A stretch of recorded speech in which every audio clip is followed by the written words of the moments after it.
The drought had been the worst in 30 years.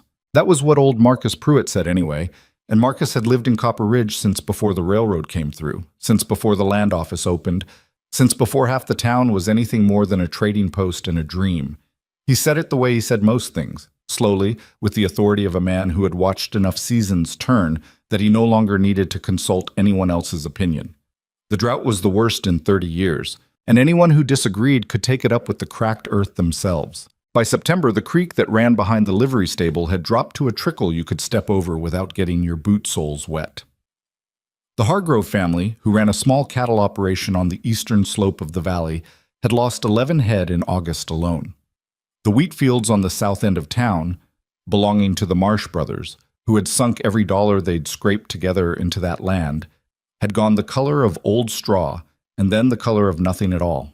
Even the cottonwood trees along the main road, which had survived everything this territory had thrown at them, were dropping leaves ahead of schedule, as if they'd already given up on the season. Copper Ridge itself sat at the base of the Alderman Mountains, a town of roughly 400 souls pressed between the foothills and the open range, too stubborn to dry up and blow away like some of the smaller settlements around it, but not quite prosperous enough to feel secure.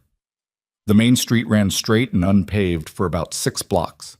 A general store, a feed and grain supplier, a blacksmith, a saloon called the Ironwood, a surveyor's office that was only open 3 days a week, and at the far end, where the road curved slightly south, the building that served as both Evelyn Hart's clinic and her home. It was a 2-room structure built from the same timber as everything else in the valley, weathered to a pale gray that matched the mountains in winter.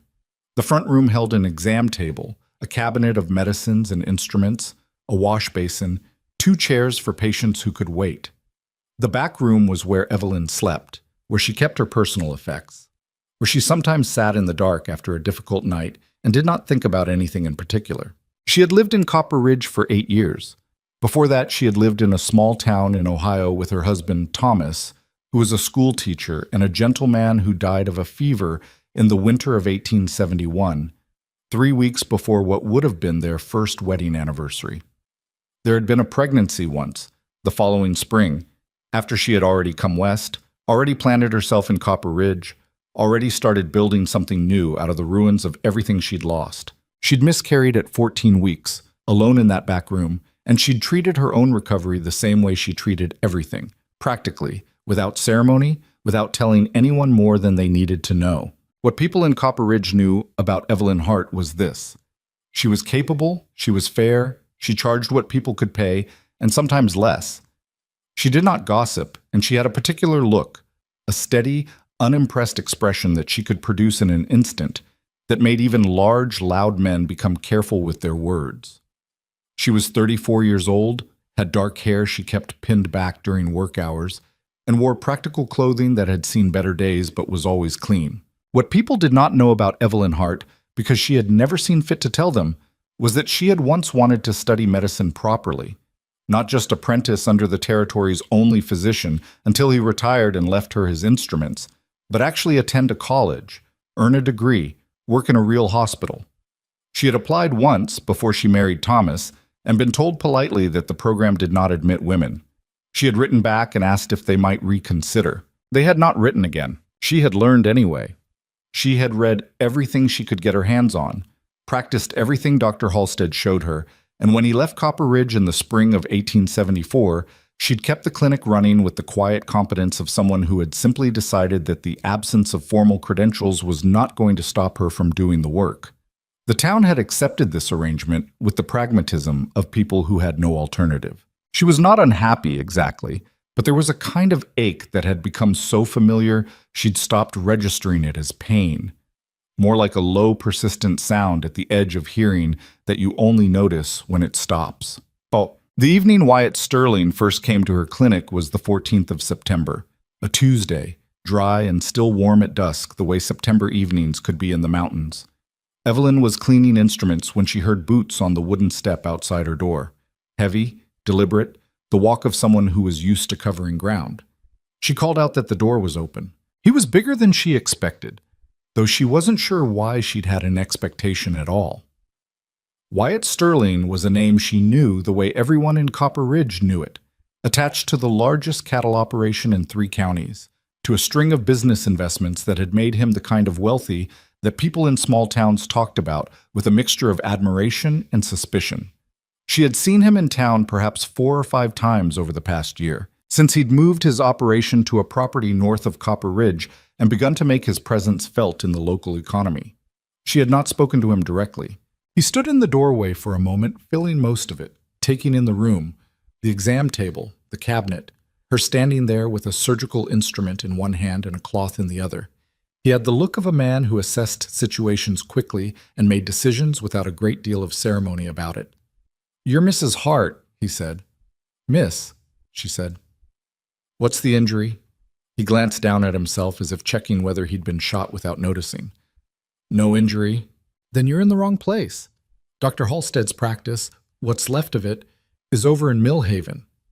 I know where Halstead is. I came to see you." She set down the instrument and the cloth and looked at him properly. He was somewhere in his early 40s, she thought, a lean, weathered face, dark eyes, broad through the shoulders. He'd taken his hat off when he came through the door, which she registered without comment. "What can I help you with?" she said. He came fully into the room and stood near the 2 waiting chairs without sitting in either of them. "I heard you delivered the Greer twins last February," he said, "in a blizzard, by yourself." "The blizzard didn't require much help from me. I heard you rode out to the Hargrove place in July when their boy got kicked by a horse. Saved the arm, they said. The arm was salvageable. Where are you going with this?" He turned his hat in his hands once, twice. "I'm building a house," he said, "up in the mountains, north range of the Aldermans, on a piece of land I acquired last spring. I've got crews working on it, and it's going to be finished by spring. Real finished, not frontier finished. Stone foundation, proper rooms, well water." "Congratulations," Evelyn said. "I'd like you to come live in it." What?" The room was quiet. Outside, someone was driving a wagon down the main street, the wheels loud on the packed dirt. Evelyn looked at him for a long moment. "I beg your pardon." "I'm 42 years old," Wyatt said, not rushing it, speaking the way a man speaks when he's rehearsed something enough times to say it plainly. "I've been a widower for 6 years. I have more money than I know what to do with, and I have a piece of land up in those mountains that could support 100 families if someone was willing to put in the work.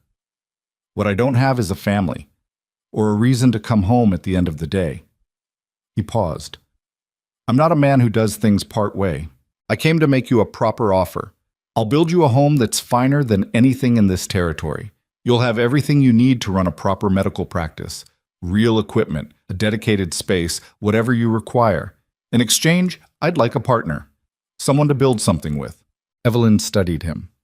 "You're proposing to a stranger who was cleaning her instruments when you walked in." "I researched you." "You what?" "Asked around, talked to people who know you, know your work. The sheriff, Martha Garfield at the general store, the Hargroves." He met her eyes without apology. "I know that sounds... strange is the word I'd use. Fair." He didn't look away. "I also know you've been running this clinic on supplies that are 3 years out of date and a building that needs a new roof before winter. I'm not trying to insult you. I'm trying to say that I can offer you something real." Evelyn was quiet for a moment.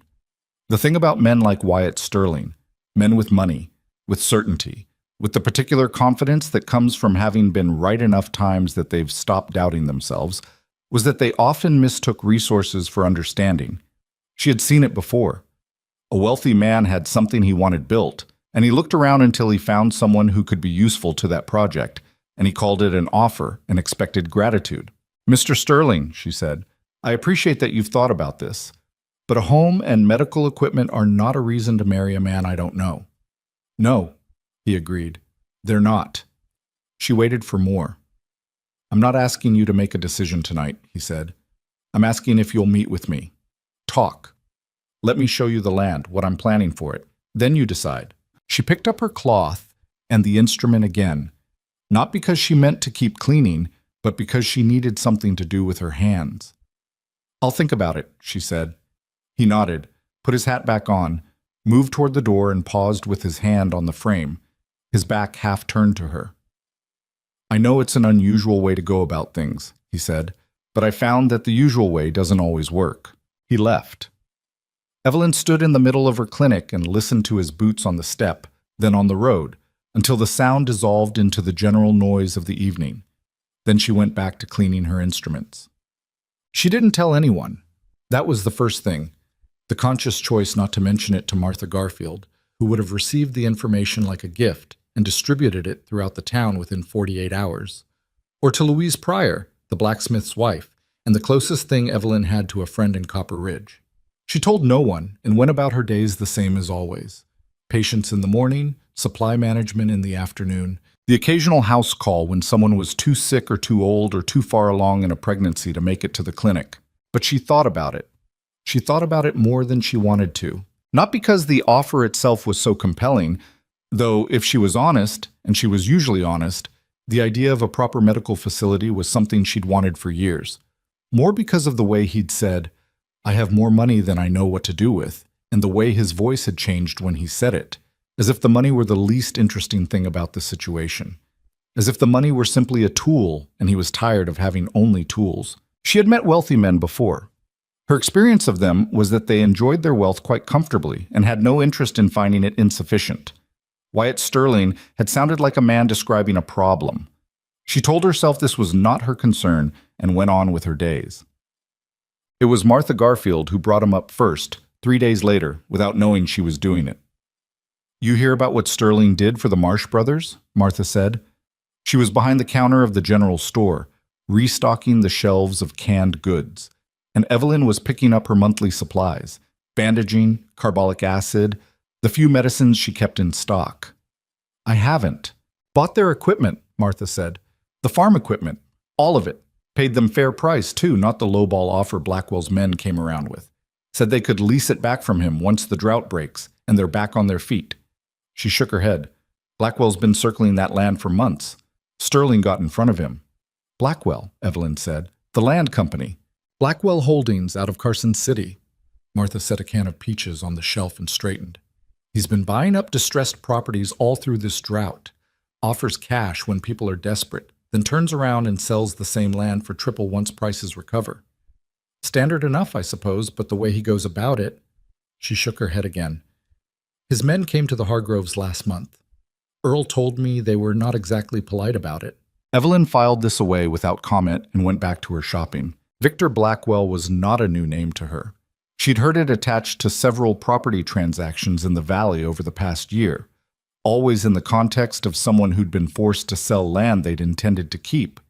She hadn't paid close attention because it wasn't her business, but standing in Martha's store listening to the comparison between Blackwell's methods and Wyatt Sterling's, she found herself reassessing something she hadn't entirely made up her mind about. She agreed to see the land. She sent a note to the address Wyatt had left, a post office box in town, saying that she would be available on a Saturday morning if he wanted to show her the property. She told herself it was curiosity, which was true, and also that she was under no obligation to do anything except look, which was also true. He arrived at the clinic at 7 in the morning with 2 horses and no entourage. She wasn't sure what she'd expected. Some demonstration of scale, maybe? Proof of the money? Instead, there was just the man and the horses and the same plain-spoken manner he'd had in her clinic. They rode north out of town, up into the foothills, and then into the lower reaches of the Alderman Mountains, where the pines grew dense and the air cooled, and the sound of the town dropped away behind them. The land changed character as they climbed, the burned yellow of the lower slopes giving way to green where the altitude pulled in more moisture, the dry creek beds giving way to a small rushing stream that hadn't given up yet. "Alderman Creek," Wyatt said when they crossed it. "It's fed from the snowpack above. Drought doesn't reach it." "That's significant," Evelyn said. "That's why I wanted the land."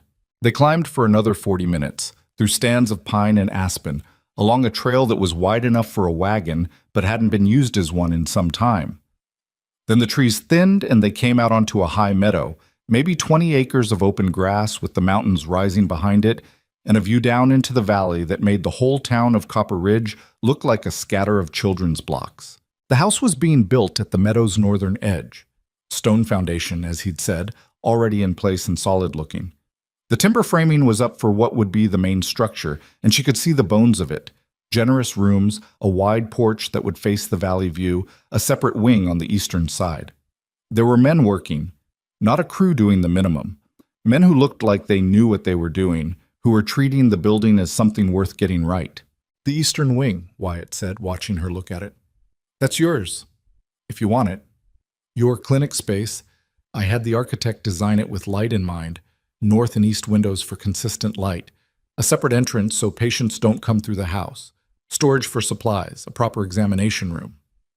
Evelyn looked at the structure for a long time without speaking. "You had someone design a clinic before you even knew whether I'd say yes," she said. "I had someone design one because it seemed necessary regardless." He paused. "Whether it becomes yours is a separate question." She turned to look at him. He was standing a few feet away, hands in his coat pockets, watching her with the same direct attention he'd had in the clinic. Not aggressive, not performative, just present. "Why me?" she said. "There are other women in Copper Ridge, several of them younger, with fewer inconvenient opinions."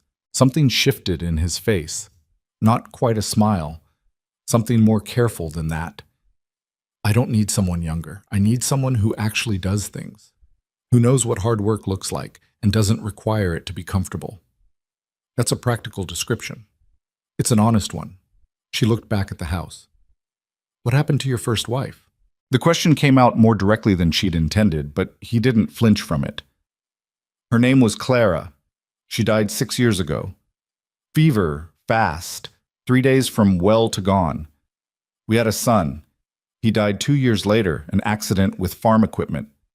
He said it without embellishment, not performing grief, not suppressing it either. "I spent a long time after that just working, moving money around, moving cattle, building things that didn't require me to feel much. Then I bought this land and I thought, this is not how I want to spend the rest of my time." Evelyn was quiet for a moment. "I'm sorry," she said. "About your son." He nodded. The nod said he'd made his peace with it, more or less, or at least that he'd learned to carry it. "I lost a child too," she said. Not why she said it. Reflex, maybe, or fairness. "Early, before anyone knew. I was already here when it happened." He looked at her. "I'm sorry. It was a long time ago." The wind came through the meadow, steady and cool. Below them, the valley spread out pale and drought-worn, the distant geometry of the town just visible through the haze. "I'm not looking for perfection," Wyatt said. "I want to be clear about that. I'm not under any illusion that two people who don't know each other can just decide to make something work and have it be easy. But I think the right two people, willing to be honest and put in the effort." He stopped. "I don't know how else to say this. I want to build something, not just this house, a real life, community, something that lasts past both of us." Evelyn looked at the house again, at the eastern wing with its considered placement, its windows oriented for the right light. Someone had thought about what a working medical facility needed. Someone had taken seriously the idea that the work mattered. "I'll need time," she said. "Take what you need." "I'm not agreeing to anything today." "I know." She pulled her coat closer against the mountain wind. "Show me the water source." Over the following 3 weeks, she came to the property 4 more times. The first time, Wyatt showed her the spring that fed the house well. Clear water at a consistent pressure, deep enough that even the drought hadn't threatened it. He introduced her to the head of the construction crew, a meticulous Swedish man named Anders Holm, who showed her his drawings for the clinic wing with the pride of someone who'd taken the commission seriously. The second time, she came alone. Wyatt had sent word that the framing for the clinic wing would be complete, and she could walk through it, get a sense of the space. She rode up by herself, tied her horse, and walked through the skeletal frame of the building for an hour, standing in the spaces that would become rooms, looking out through the gaps where the windows would go, trying to see what it could be rather than what it was. The third time, Wyatt was there with a man she didn't recognize, a surveyor it turned out, working on the plans for a secondary road that would make the property more accessible in winter. The two of them were arguing mildly about the grade of the slope, and Wyatt introduced her without breaking the substance of the conversation. She sat on a timber pile and watched them work through the problem. When the surveyor left, Wyatt said, "He's right about the grade. I was wrong." He didn't seem bothered by this. She filed that away too. The fourth time, she brought a list of questions she'd written out over 3 evenings. What were his expectations for her role in the ranch operation, if any? What were his intentions regarding the broader community, the people she understood he was already assisting? Was he planning to stay in this territory long term, or was the mountain property one of several investments he moved between? He answered each question straight. He wasn't looking for her to manage the ranch. He had people for that. The community involvement was not performance. It was how he'd come to believe wealth functioned correctly. And yes, he intended to stay. He'd spent enough years moving. He wanted to be somewhere. "You have more questions," he said when she'd worked through the list. "Probably." "Then ask them." She folded the paper. "Not today." He nodded. They sat for a while on the porch that was taking shape, the boards laid, the railing not yet installed, and looked at the valley below them in the early evening light. The mountains threw long shadows down toward the town. Somewhere in those shadows, Copper Ridge was going about its business, worrying about the drought, worrying about Blackwell's men, worrying about the winter coming. "The Hargroves told me what you did," she said, "with the Marsh Brothers equipment. Martha Garfield's been talking." "Martha Garfield's always talking. That's not a critique." She paused. "Why didn't you just buy the land? You had the money." "Because they don't want to sell the land. They want to farm it. There's a difference between helping someone and buying up what they've got left." He was quiet for a moment. "My father lost his land. He sold it when I was 9 because he had no other choice. Took 50 cents on the dollar from a man who knew he was desperate. I watched it happen." His jaw shifted slightly. "I'm not going to be that man." Evelyn looked at him. He was watching the valley, not her, and she could see on his face something she recognized, not grief exactly, but the permanent weight of a thing that had shaped you when you were too young to understand what was happening and old enough to remember it clearly. "Mr. Sterling," she said. "Wyatt." "Wyatt." She took a breath. "I'll give you an answer by the end of the month." He turned to look at her. "All right. I want to be clear that what I'm considering is a partnership. I am not a decorative element for a mountain estate. I know that. And I'll keep practicing medicine. That's not negotiable. I'd be disappointed if you stopped." She stood up, brushed off her coat.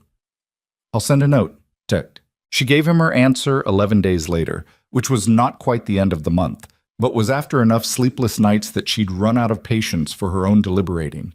The note was 4 sentences. "I've decided to accept your offer. I have conditions that I'd like to discuss in person before anything is formalized. I'm available Wednesday morning. E. Hart." When he came to the clinic Wednesday morning, she had her conditions written out clearly. Her medical practice would remain entirely her own, with no interference from him or his business interests. She would be given a reasonable period, she suggested 1 year, to decide whether the arrangement suited her before any permanent commitment was made. She retained the right to leave if the situation became untenable, with the understanding that she'd leave the property and he'd leave her business alone. And she expected to be consulted on decisions that affected the mountain property and the community it served. Wyatt read through the list. He took his time with it. Then he looked up. "The 1-year period," he said. That works both ways." "I assumed as much." "The rest is reasonable." He set the paper down. "One addition from my side. I'd like us to be honest with each other, whatever that costs."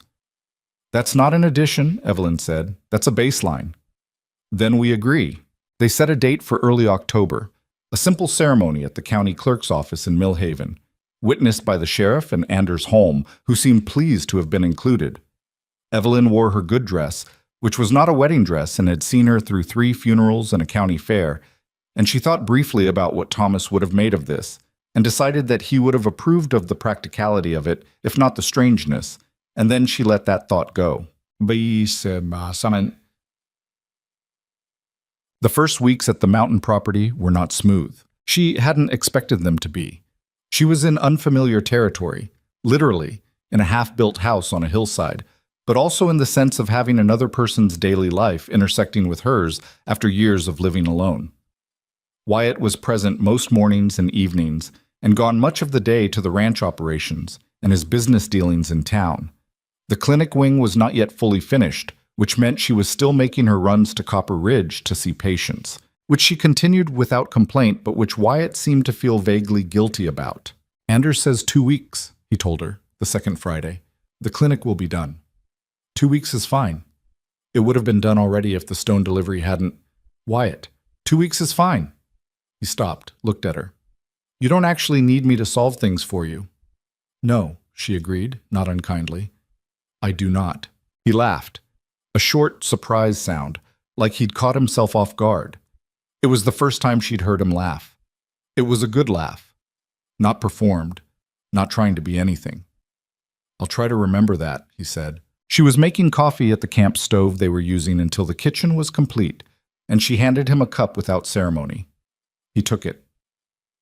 They stood on the half-built porch in the early morning cold, looking at the valley below them, and neither of them spoke for a while, and it was not an uncomfortable silence.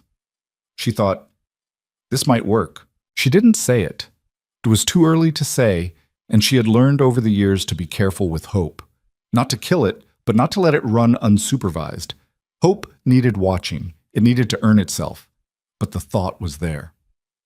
There were things she learned about Wyatt Sterling in those early weeks that no amount of asking around in Copper Ridge had told her. He was not, as it turned out, a natural morning person. He woke up before dawn because he'd spent 30 years forcing himself to, but his first 30 minutes of the day were best passed in quiet.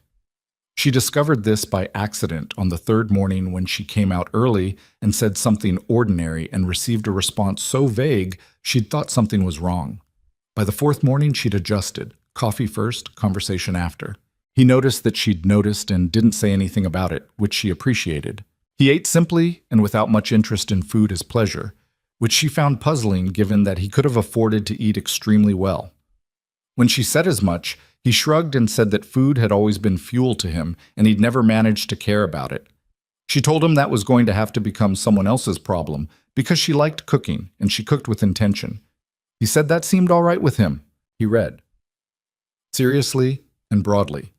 History, engineering, agricultural science, the occasional novel that he would sometimes carry around for 3 days before finishing a chapter, which suggested he liked having a book available more than he necessarily rushed through them. He was harder on himself than on anyone else, which she noticed in the way he talked about decisions that hadn't gone right, always framing them as errors of his own judgment rather than the result of circumstances. She didn't know yet whether this was genuine accountability or something thornier. She learned that he'd had the Eastern Wing designed with 3 additional rooms whose purpose he described only as flexible, which she eventually understood meant he'd planned for children, foster, or otherwise, with the same deliberateness with which he'd planned for the medical wing. You didn't mention children, she said one evening. I mentioned building a family. I thought you meant... She stopped, reconsidered. I suppose I interpreted that narrowly. I have more land than one family needs, he said. And there are more children in this territory with no one to care for them than there are people willing to step in. He looked at his coffee cup. I'm not proposing to take on every orphan child in the Aldermans, but I thought, if the right circumstances arose, you built the rooms anyway. I built the rooms anyway. She thought about the rooms with the flexible purpose, and the clinic wing designed with real forethought, and the house that was generous enough for a life larger than 2 people. She thought about what it said about a man that he built for a future he hadn't yet secured. That's either optimistic or presumptuous, she said. Probably both, he said. By November, the clinic wing was finished. Anders Holm delivered the keys, an actual key, the kind you turned in an actual lock, which was a novelty in a territory where most people's doors held closed with a wooden latch, and shook Evelyn's hand with real solemnity. He had built the room with windows oriented for the right light, exactly as he'd promised. He had built the storage cabinets with sufficient depth for a proper supply inventory. He had installed a sink with running water from the spring. Running water, a practical miracle. And the floor was stone, not wood, which was easier to clean and held less contamination. Evelyn stood in the examination room for a long time. She ran her hands along the edge of the sink, turned the water on and off, opened the window, and let the mountain air in. The first patient she saw in the clinic was a boy named Caleb Marsh, 9 years old, brother to the farming Marsh brothers, who had fallen out of a barn loft and broken his wrist. His mother brought him up the mountain road, the new road that was still rough but passable, with a hand-split board tied to the wrist as a temporary brace, white-faced but stoic. Evelyn set the bone and splinted it properly and gave the boys something for the pain and sent them home with instructions. Before Mrs. Marsh left, she looked around the examination room and then at Evelyn with an expression that Evelyn didn't know how to characterize exactly, except that it contained more than politeness. "You've done a good thing up here," Mrs. Marsh said. "Both of you." Evelyn thought of Wyatt down at the main house, going over the ranch accounts with his foreman, doing the ordinary work of his ordinary day. She thought of how he'd looked at the land that first morning she'd seen it, not like a man proud of his acquisition, but like a man looking at something that owed him a future. "We're trying to," she said. Mrs. Marsh nodded and collected her son and walked back down the mountain road, the boy's good arm in her hand. Outside the clinic's north window, the Alderman Mountains rose in their autumn colors, the aspens going gold, the pines keeping their dark green, the stone faces of the higher peaks clean and cold in the afternoon light. Below, the valley stretched out toward the horizon, dry and waiting for what the season would bring. Evelyn had a notebook on the exam table. She opened it to the first page and wrote the date, and then, below it, first patient, Caleb Marsh, fracture right wrist, reduced and splinted. Then she stood up and went to start dinner. What she did not know, what no one in Copper Ridge had told her, because most of them did not know themselves, was that Victor Blackwell already knew about the mountain property. He knew about the clinic wing and the families Wyatt was helping and the equipment he'd bought for the Marsh brothers. He had men who watched these things and reported them to him with the regularity of a weekly invoice. Victor Blackwell was not a man who felt threatened easily. He was 56 years old and had built a land acquisition company over 3 decades through a combination of legal expertise, patience, and a studied willingness to do what other men hesitated to do. He had been acquiring distressed properties in this territory for 2 years, and the Copper Ridge Valley was one of the most promising parcels. Drought-weakened land, settlers without enough capital to hold on, a strategic position relative to the expanding railroad routes. He had plans for this valley that extended well beyond a few family farms. What Wyatt Sterling represented, in Blackwell's assessment, was an obstacle, not an immediate one, not a man who was threatening him directly, but a man with enough money, enough relationships, and apparently enough intention to make the valley's small landholders believe they had an alternative to selling. That was the real danger, not Sterling's fortune, but the hope that fortune generated in people who would otherwise have come to Blackwell, eventually, with their hats in their hands. He told his associate, a narrow-eyed man named Pryor, that he wanted more information on Sterling's background. "What kind of information?" Pryor asked. "The useful kind," Blackwell said. "Everyone has a past. Find his." Pryor nodded and went to find it. What he discovered, what he brought back to Blackwell 3 weeks later in a leather folder containing documents from 3 different states, was more useful than Blackwell had expected. More useful, in fact, than he could quite believe at first. He read it twice before he closed the folder. Then he sat back in his chair and thought about how best to use it, and what it would cost Wyatt Sterling when it came to light. And it would come to light. That was the thing about the past. It always did. Evelyn learned none of this that fall.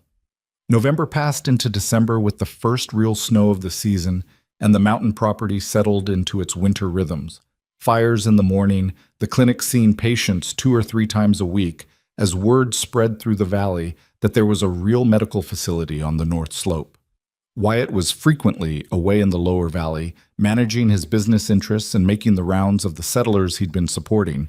And when he was home, he was present in the quiet, particular way that she had come to understand was his natural register. They were careful with each other, respectful, honest in the ways they'd agreed to be, learning the edges of each other's patience without pushing past them.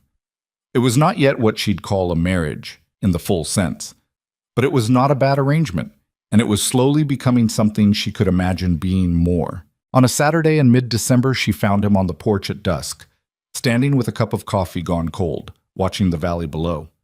She brought her own cup out and stood beside him. "What are you looking at?" she said. "Thinking about the Hargrove land," he said. "East Parcel. Earl told me last week he's been getting more pressure from Blackwell's representatives. Offers that aren't really offers." "What kind of pressure?" "The kind that comes with an implication." His jaw was set in that way she'd noticed when something bothered him. "They came by the property twice this month. Made the same offer both times, slightly lower the second time. Earl's wife is afraid. What are you going to do? He was quiet for a moment. What I can. Put some of my people in the area. Let them know they're not isolated. Talk to the sheriff about what's legal and what isn't. He paused. It's not enough. No, she agreed. Probably not. The cold came off the mountains in waves. Below them, the town was quiet and small and lit in a few windows. And somewhere down there, Victor Blackwell's plans were moving through the dark like something with teeth. Wyatt, she said. Yeah. Whatever's coming. Tell me when it comes. Don't manage it on your own and fill me in afterward. That's not a partnership. He looked at her. Something shifted in his expression. Not surprise, exactly, but something being resolved that had been uncertain. All right, he said. The wind picked up through the pines below the meadow, and the first stars were coming out over the eastern peaks, and they stood there together in the cold with their coffee cups, watching the dark valley below them, not knowing yet what the dark contained, but watching. The leather folder sat in Victor Blackwell's office for 3 weeks before he used it. That was not unusual for Blackwell. He was not a man who rushed. He had learned, through years of careful accumulation, that information was most valuable when deployed at precisely the right moment. Not when it was freshest, but when the target had the most to lose. He had watched Wyatt Sterling all through November and into December, watching the mountain property take shape, watching the relationship Sterling was building with the valley's struggling families, watching the Copper Ridge community begin to orbit around this man the way small towns orbit around anyone who appears to have answers. He let it develop. He let Sterling invest. Not just money, but reputation, goodwill, the kind of social capital that takes months to build and can take minutes to destroy. Then, in the first week of January, he opened the folder and began to write letters. None of this reached Evelyn directly. What reached her was smaller, more ambient, the slight change in how certain people looked at Wyatt when he came to town, the way conversations that had been easy in November seemed to develop hesitations in January. She noticed it without yet understanding it, the way you notice weather changing before you can name the system that's coming. What she knew for certain was the day Earl Hargrove came to the clinic without an appointment and without a physical complaint. He was a rangy man in his mid-50s, Earl, with the particular thinness of someone who'd been working hard through a hard year, not unhealthy, but worn down to what was essential. He came on a Wednesday morning, tied his horse at the post, walked into the examination room, and sat in the patient's chair with his hat in his hands in a way that told Evelyn immediately this was not about a body. "Earl," she said, "what's going on?" He turned his hat. "I got a visit," he said. "Yesterday. Not from Blackwell's men this time." "Then from who?" He looked at her in a way that was almost apologetic. "A lawyer from Carson City, name of Dunmore. Said he was representing a group of creditors." He paused. "He had documents, Evelyn. Legal documents, proper ones, with seals and signatures. He said that the equipment Sterling bought from the Marsh brothers was purchased with money from a disputed account. That there's a claim against Sterling's estate from a business in Nevada that says he cheated them out of their holdings." Evelyn was quiet. "What kind of claim?" "The kind that could freeze his assets." Earl set the hat on his knee. Dunmore said that anyone who'd accepted money or property from Sterling in the last 18 months might be liable if the claim goes through, that the equipment technically might not be mine to use. He shook his head. "I don't know if that's true or not, but he had papers." "Did he leave you those papers?" "He left copies." "Have you shown them to the sheriff?" "That's where I'm going next. I came here first because—" He stopped. "Because I didn't know how to tell you." Evelyn kept her expression steady. "You were right to come. Don't sign anything until you've talked to Bill Reardon, and don't let Dunmore back on your property without a witness." Earl nodded, stood up, settled his hat on his head. He paused at the door. "I like Sterling," he said. "I'm not saying any of this is true, I'm just—" "I know," Evelyn said. "Thank you for telling me." She waited until she heard his horse leave before she sat down. The thing about living with someone, really living with them, through the ordinary days and the difficult ones, was that you developed a sense of the shape of them. Not the shape they presented to the world, but the interior one. The architecture of how they thought, what they reached for when things went wrong, where their real edges were. Over the 3 months since October, Evelyn had been building that sense of Wyatt Sterling the way she had learned to read symptoms. Carefully, without rushing to conclusions, holding multiple possibilities open until the evidence narrowed them. What she'd built was a picture of a man with a precise sense of fairness, a genuine discomfort with helplessness in others, and a deep practiced ability to manage problems quietly without involving anyone else until he'd already determined the solution. That last part she'd been working on.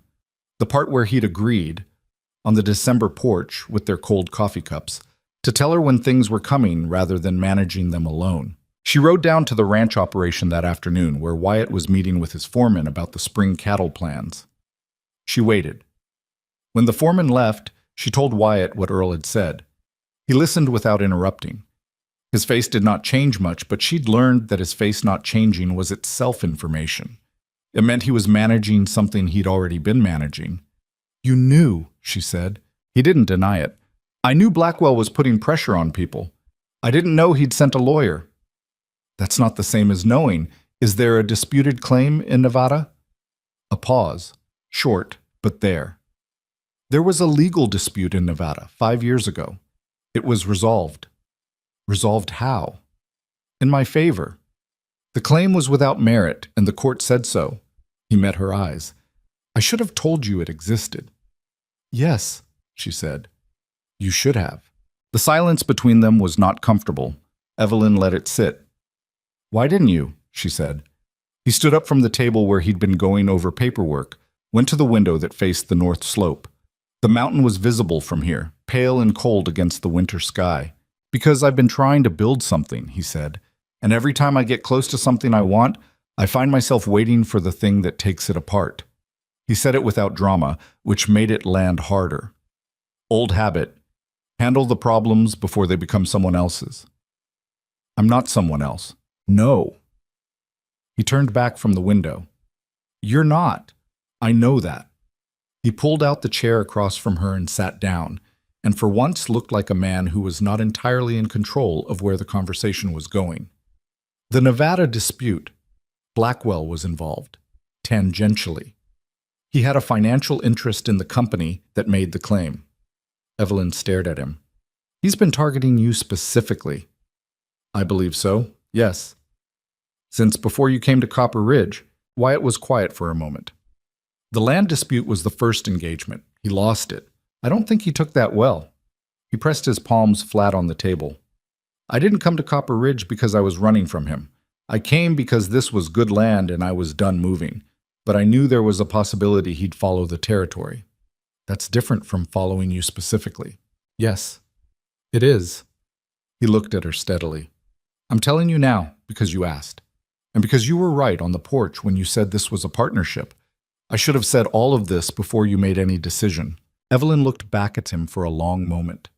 She thought about the signed agreement in the county clerk's office in Millhaven. She thought about the clinic with its north and east windows and its running water. She thought about Earl Hargrove sitting in her examination room with his hat in his hands. "We need to talk to Bill Reardon," she said, "today. And then we need to talk to the Hargroves and the Marsh brothers and anyone else Blackwell's lawyer visited, and we need to know what exactly those documents say before he does anything else with them." Wyatt looked at her with an expression she hadn't seen on him before, something that had unclenched. "All right," he said. "I'm angry with you," she said, to be clear about it. "I know. That's separate from what needs to happen today." "Yes." She picked up her coat. "Then let's go, hon." Bill Reardon was the sheriff of Copper Ridge County and had been for 11 years. A broad, deliberate man who wore his authority like a well-fitted coat, not showy, but comfortable with it. He kept his office at the south end of Main Street with a small jail attached and a deputy named Fowler who was competent at most things and exceptional at record-keeping. He listened to Wyatt's account of the Nevada case and to Evelyn's account of what Earl Hargrove had told her, and he read the copy of the documents that Hargrove had dropped off that morning, and then he sat back in his chair and took his time. "Dunmore," he said finally. "I know the name. He did work for Blackwell Holdings on the Pemberton property acquisition up north. Above board legally, but barely." He folded the documents. "These are real, by the way. The papers. They're properly filed, properly worded. The claim itself may be garbage, but someone spent money on the presentation. Can he freeze Sterling's assets on the strength of a resolved case? Evelyn asked. Not on its own, Reardon said. He'd need a new filing, and that filing would need to show cause. If the Nevada matter is fully closed, he looked at Wyatt. I have the court documents in Carson City, Wyatt said. I can have them here in 4 days. Get them here. Reardon looked at the folder again. In the meantime, Blackwell's playing a different game than the legal one. He knows the documents alone won't hold up. He's using them to create doubt, make people nervous about their connection to you. He looked at Wyatt with a directness that was not unkind. How many families in this valley have you helped financially in the last 6 months? 12, Wyatt said, directly. More in smaller ways. And how many of them can afford a legal complication right now? The answer was obvious enough that Wyatt didn't say it. None, Evelyn said. Reardon nodded. Then Blackwell doesn't need the claim to be true. He just needs people to be afraid of what being near you might cost them. That's the real move. The office was quiet for a moment. Outside, the January wind pushed at the window glass. What can you do? Evelyn asked the sheriff. Monitor Dunmore's activities while he's in the county. Make sure anything he delivers is logged. Reardon tapped the folder. If he's making statements that misrepresent the legal situation, claiming Sterling's assets are frozen when they're not, for example, that's potentially actionable. I'll have Fowler make some calls. He looked between them. But the real answer is the one you already know. Blackwell's weapon is isolation. The counter to isolation is not a legal defense. It's people. Wyatt was looking at a point past the sheriff's shoulder, and Evelyn recognized the expression. He was running through something in his mind, assessing and discarding. Thank you, Bill, she said, and stood. Outside on the main street, the cold was immediate. They walked together toward where they'd tied the horses, not speaking yet, the town quiet around them in the January way of places where people stayed inside as much as possible. The Marsh brothers, Wyatt said. I need to talk to them. The Hargroves, she added, and the Kellermans, and the Pruitt family. Marcus told me last month that Blackwell's men approached them about the south pasture. Wyatt stopped walking. He looked at her. That unclenched expression again, mixed now with something that might have been frustration at himself. I didn't know about Pruitt. Because you can't know everything, she said. That's what I'm here for. He started walking again, and she fell in beside him. The horses were patient at their posts, breath clouding in the cold air. 12 families, she said, plus the ones in the smaller ways. We need to get them in a room. Together? Yes, together. Not separately, so that Blackwell can play them against each other, one visit at a time. Together, so they can see that they're not alone. She untied her horse. I know a few of the women. Martha knows everyone. She'll help if I ask. You've thought about this. I thought about it on the ride down from the mountain, she said. You've had longer. He was quiet for a moment, one hand on his horse's neck. I've been thinking about it wrong, he said, trying to position resources, money, legal standing, evidence, looking at it like a financial problem. He shook his head. Reardon's right. It's not a financial problem. No, Evelyn said. It's a people problem, which means it needs people. She mounted her horse and looked down at him. He was still standing on the ground, which was unusual for a man who generally moved efficiently from one thing to the next. Wyatt, he looked up, you spent 5 years building an operation alone because you were afraid that trusting the wrong people was what had cost you everything before. I understand that. She kept her voice even. But you can't build a community and refuse to let the community carry anything. It doesn't work that way. He held her look for a moment. Then he mounted his own horse. Wednesday, he said. Can you get word to people by Wednesday? Give me until Thursday. Thursday, he agreed. Damn. Martha Garfield could have been the subject of a separate study in the mechanics of small-town social architecture. She knew which families spoke to which grudges were active and which had faded, who needed a reason and who needed to be told plainly. She also, as it turned out, already knew that Dunmore had been visiting people in the valley because her husband had seen him at the feed store 2 weeks ago, and Martha had quietly noted every property he'd visited since. I was waiting to see if you'd come to me, she told Evelyn, not accusingly, just stating a fact. I'm coming to you now, Evelyn said. Then let's get everyone in here Thursday evening. I've got the back room. The back room of the general store held about 40 people if they were friendly. On Thursday evening, it held 37, which was more than Evelyn had expected. Not just the families Wyatt had helped directly, but neighbors of those families, a few of the older Copper Ridge residents who had been watching Blackwell's activities with their own quiet concern, and in a back corner chair, Marcus Pruitt, who at 74 had attended enough community meetings to know when one mattered. Wyatt spoke first, and he did not make speeches. He described the Nevada case and its resolution in plain language, showed the court documents that had arrived from Carson City that morning by courier, and explained what Blackwell was trying to accomplish with the lawyer's visits. Then he stopped talking and listened. What came out over the next 2 hours was larger than he'd known. Ben Marsh described the pressure his brothers had been under since October. Not just Dunmore's visits, but 2 separate incidents where someone had cut fence lines on their eastern boundary. Earl Hargrove's wife, Patricia, spoke quietly and specifically about the 2 men who'd come to their door in November and how they'd waited outside for an hour after she'd told them to leave. Clara Kellerman, who ran a small egg and dairy operation with her husband on the South Slope, said that her banking contact in Mill Haven had told her someone had been asking questions about the state of the Kellerman account. The room got quiet after Clara said that. Questions about accounts was different from pressure at the door. That was organized. He's building a case, Wyatt said, not a legal one, an economic one. He wants to be able to go to each of you once he's done enough damage and offer you a price that looks like rescue. So what do we do? Marcus Pruitt said from his corner. He didn't say it loudly. He had the volume control of a man who'd learned that the quietest voice in a room sometimes carries the farthest. We document everything, Evelyn said. Any contact from Dunmore or from Blackwell's representatives, date, time, what was said, who witnessed it. We give copies to Sheriff Reardon. She looked around the room. And we don't let ourselves be isolated. If something happens on your property, you tell the person next to you, and that person tells the next. Blackwell's counting on everyone dealing with this alone, because that's when you're most vulnerable. There was a shifting in the room, a reassessment of weight. She could feel it. And Sterling? A man she didn't know well, Hayes, a small rancher from the North End, said, not hostilely, but with the bluntness of someone who needed the question on the table.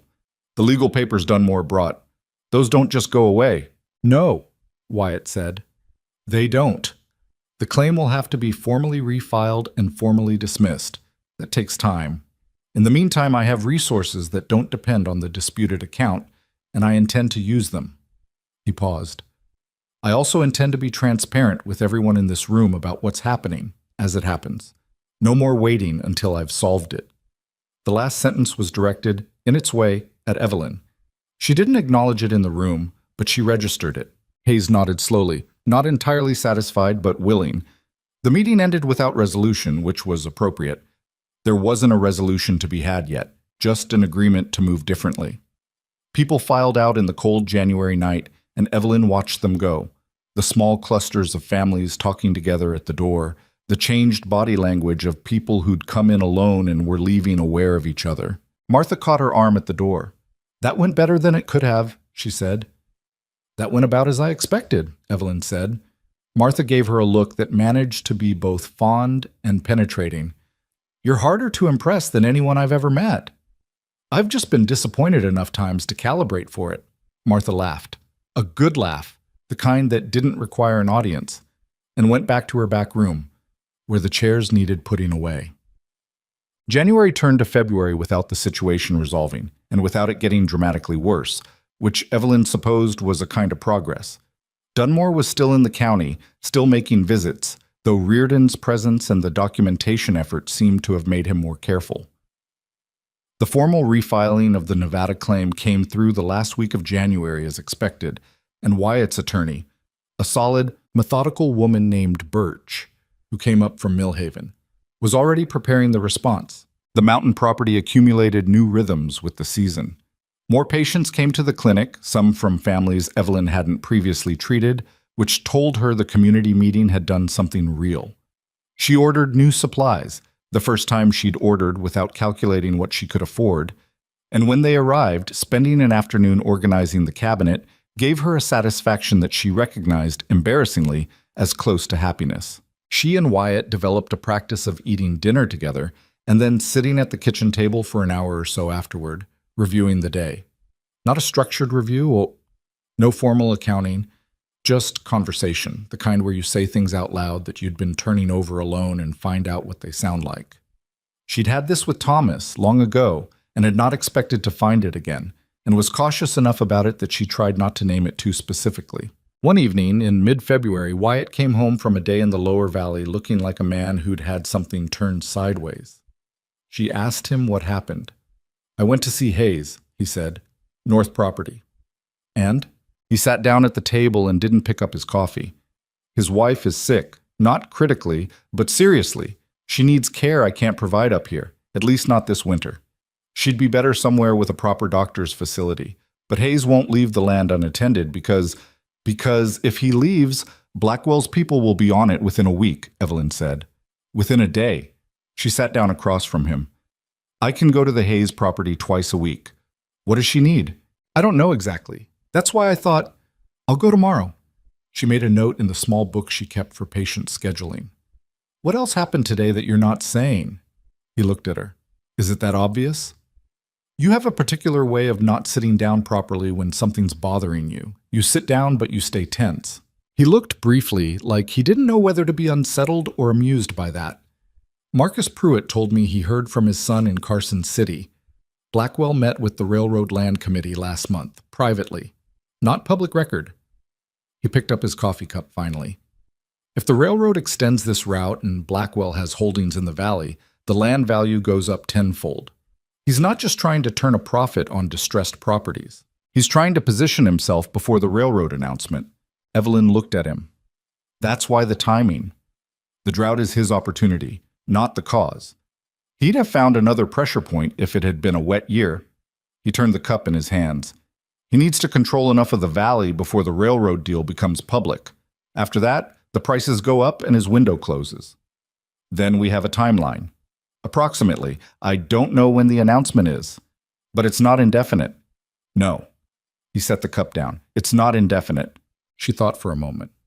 "Then everything we're doing, the documentation, the meetings, the community connections, has to be in place before that announcement, because that's when Blackwell will make his real move." "Yes." "How long do we have?" "I don't know. Weeks, maybe. A few months if we're fortunate." She looked at the table between them. The papers she'd been going over when he came in, the patient schedule, the inventory note, the small accumulation of a life being built. Outside the window, the mountain was dark and cold, and somewhere below in the valley, Victor Blackwell was calculating his timeline in a warm office with better information than they had. "Then we work with what we have," she said. He looked at her steadily for a moment. "You're not afraid." "Of course I'm afraid, but being afraid doesn't change the work." She stood and picked up her coffee cup. "Come look at the clinic supply inventory with me. There's a question I have about the surgical kit." He blinked. "Now?" "You said yourself we might not have much time, so yes, now." He followed her into the clinic wing, where the north window showed the winter dark, and the lamp threw warm light across the cabinets, and the examination table, and the walls she'd spent the last few months filling with the equipment and records of a real medical practice.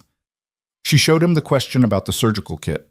It was a genuine question, about a tool she needed ordered, and they spent 20 minutes going over the inventory together, his hand occasionally brushing hers as they reached for the same thing, neither of them commenting on it. "Must say."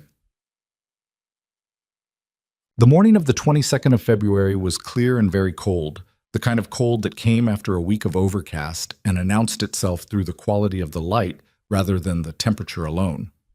Evelyn was in the clinic when she heard the sound of more than one horse on the mountain road and looked out to see 3 riders coming up through the lower aspens. The lead rider was a boy.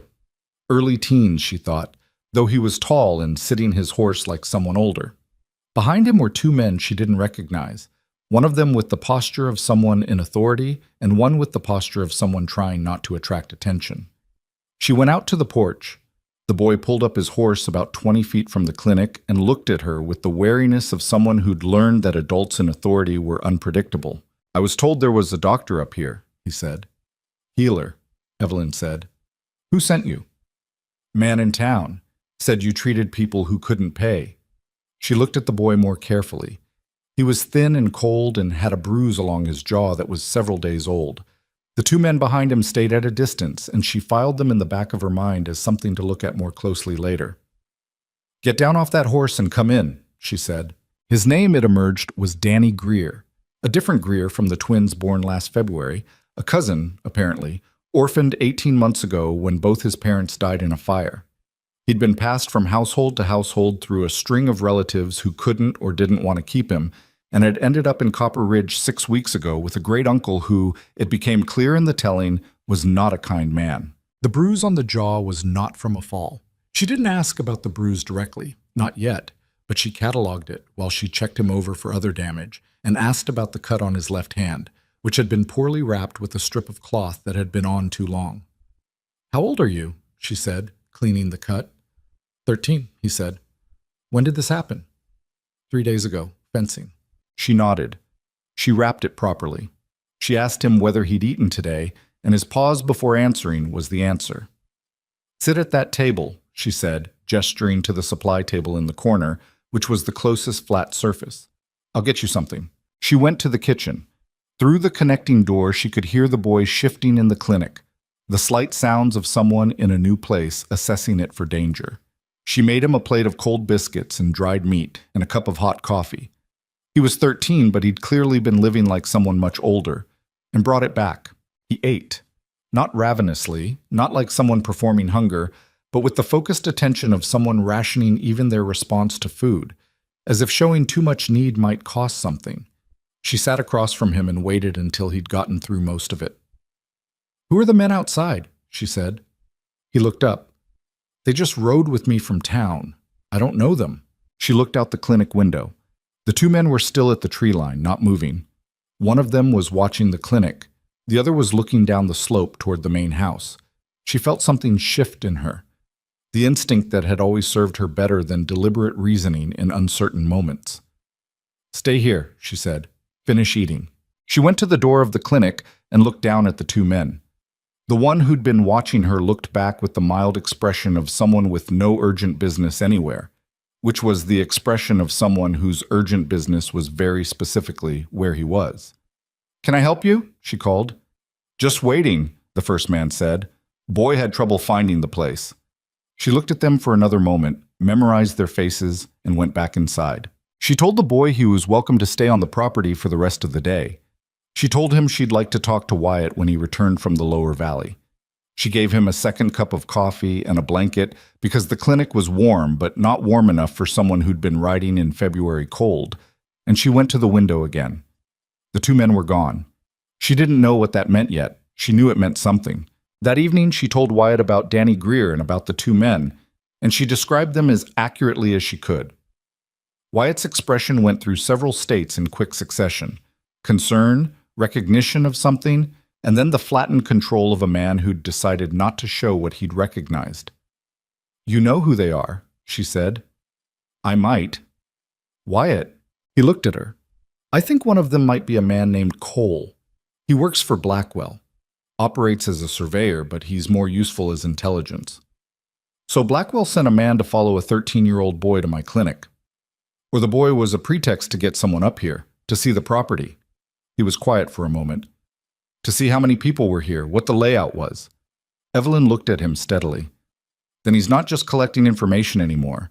He's preparing for something." Wyatt said nothing, but his jaw had that set to it, the set she'd been learning to read. She'd come to understand that his silences were rarely empty. They were places where something had already been decided and was waiting for the right words. Danny Greer stayed the night. He slept in one of the flexible purpose rooms, in a bed that had been made up for a long time with no one to use it. And in the morning, Evelyn found him in the kitchen, already up, looking at nothing in particular out the window at the mountain. She made coffee and stood beside him. "My uncle told me to get out," he said. He said it the way children say the worst things, without drama, as if hoping the plain delivery might make it smaller. "Day before yesterday." "Then you're not going back," she said. He looked at her sideways. "You can't just say that." "I just did." She handed him a cup. "We'll need to talk to the sheriff about the formal arrangement. That takes a few days. Until then, you can stay." He wrapped both hands around the cup. Outside, the mountain was bright in the morning cold, the aspens bare and silver, the pines dark. "Why?" he said. It was a genuine question, not gratitude performing itself as suspicion, but an actual confusion about motive. She thought about how to answer it that didn't involve platitudes, and didn't require her to be more certain about the future than she was. "Because there are rooms that need people in them," she said, "and you're here." He looked at the mountain for a while. Then he drank his coffee. Wyatt came in 20 minutes later from his morning round of the property, and he looked at the boy at the table and then at Evelyn with a question that wasn't quite a question. "Danny's staying," she said. "For now." Wyatt looked at the boy again. The boy looked back at him with the same flat wariness he'd brought up the mountain. Two people who'd learned to be careful with the world, assessing each other across a kitchen table. "You done with that coffee?" Wyatt said. "Almost," Danny said. "Finish it, then come look at something on the north fence with me. I could use a second pair of eyes." The boy looked at him for a beat, then finished the coffee and stood up and put on his coat. They went out together. Evelyn stood at the window and watched them walk across the morning yard toward the fence line, Wyatt's pace adjusting slightly for the shorter legs beside him without making anything of it, the boy's shoulders loosening, just slightly, from the brace they'd been holding since he'd arrived.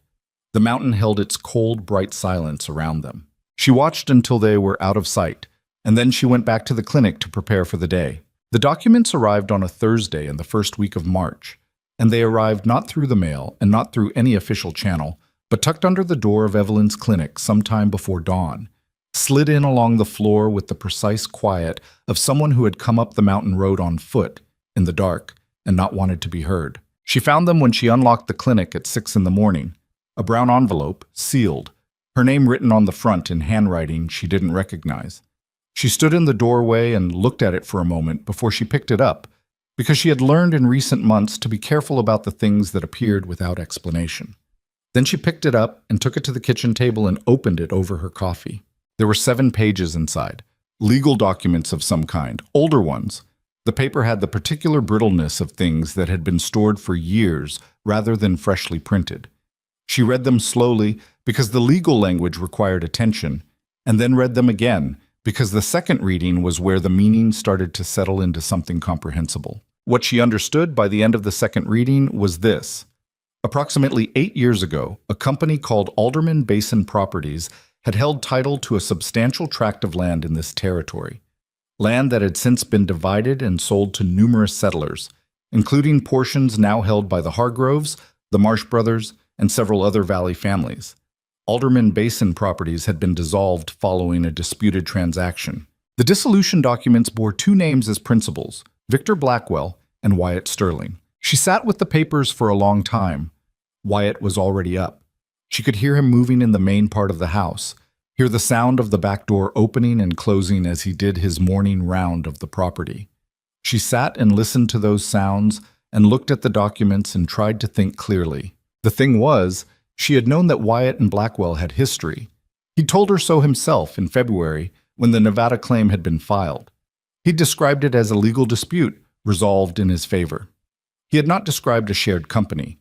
He had not described property that had subsequently been subdivided and sold to the very people now being pressured by Blackwell. She heard his boots on the back steps and then in the kitchen behind her. "Morning," he said. Then a pause. "What's that?" She turned around. He was looking at the papers on the table, and the quality of recognition on his face, the way it arrived and was immediately managed, told her that whatever these documents contained, he already knew they existed. She didn't say anything. She let the silence do the question. He pulled out the chair across from her and sat down. He didn't look at the papers again. He looked at her. "Where did those come from?" he said. "Under the clinic door this morning." He processed this.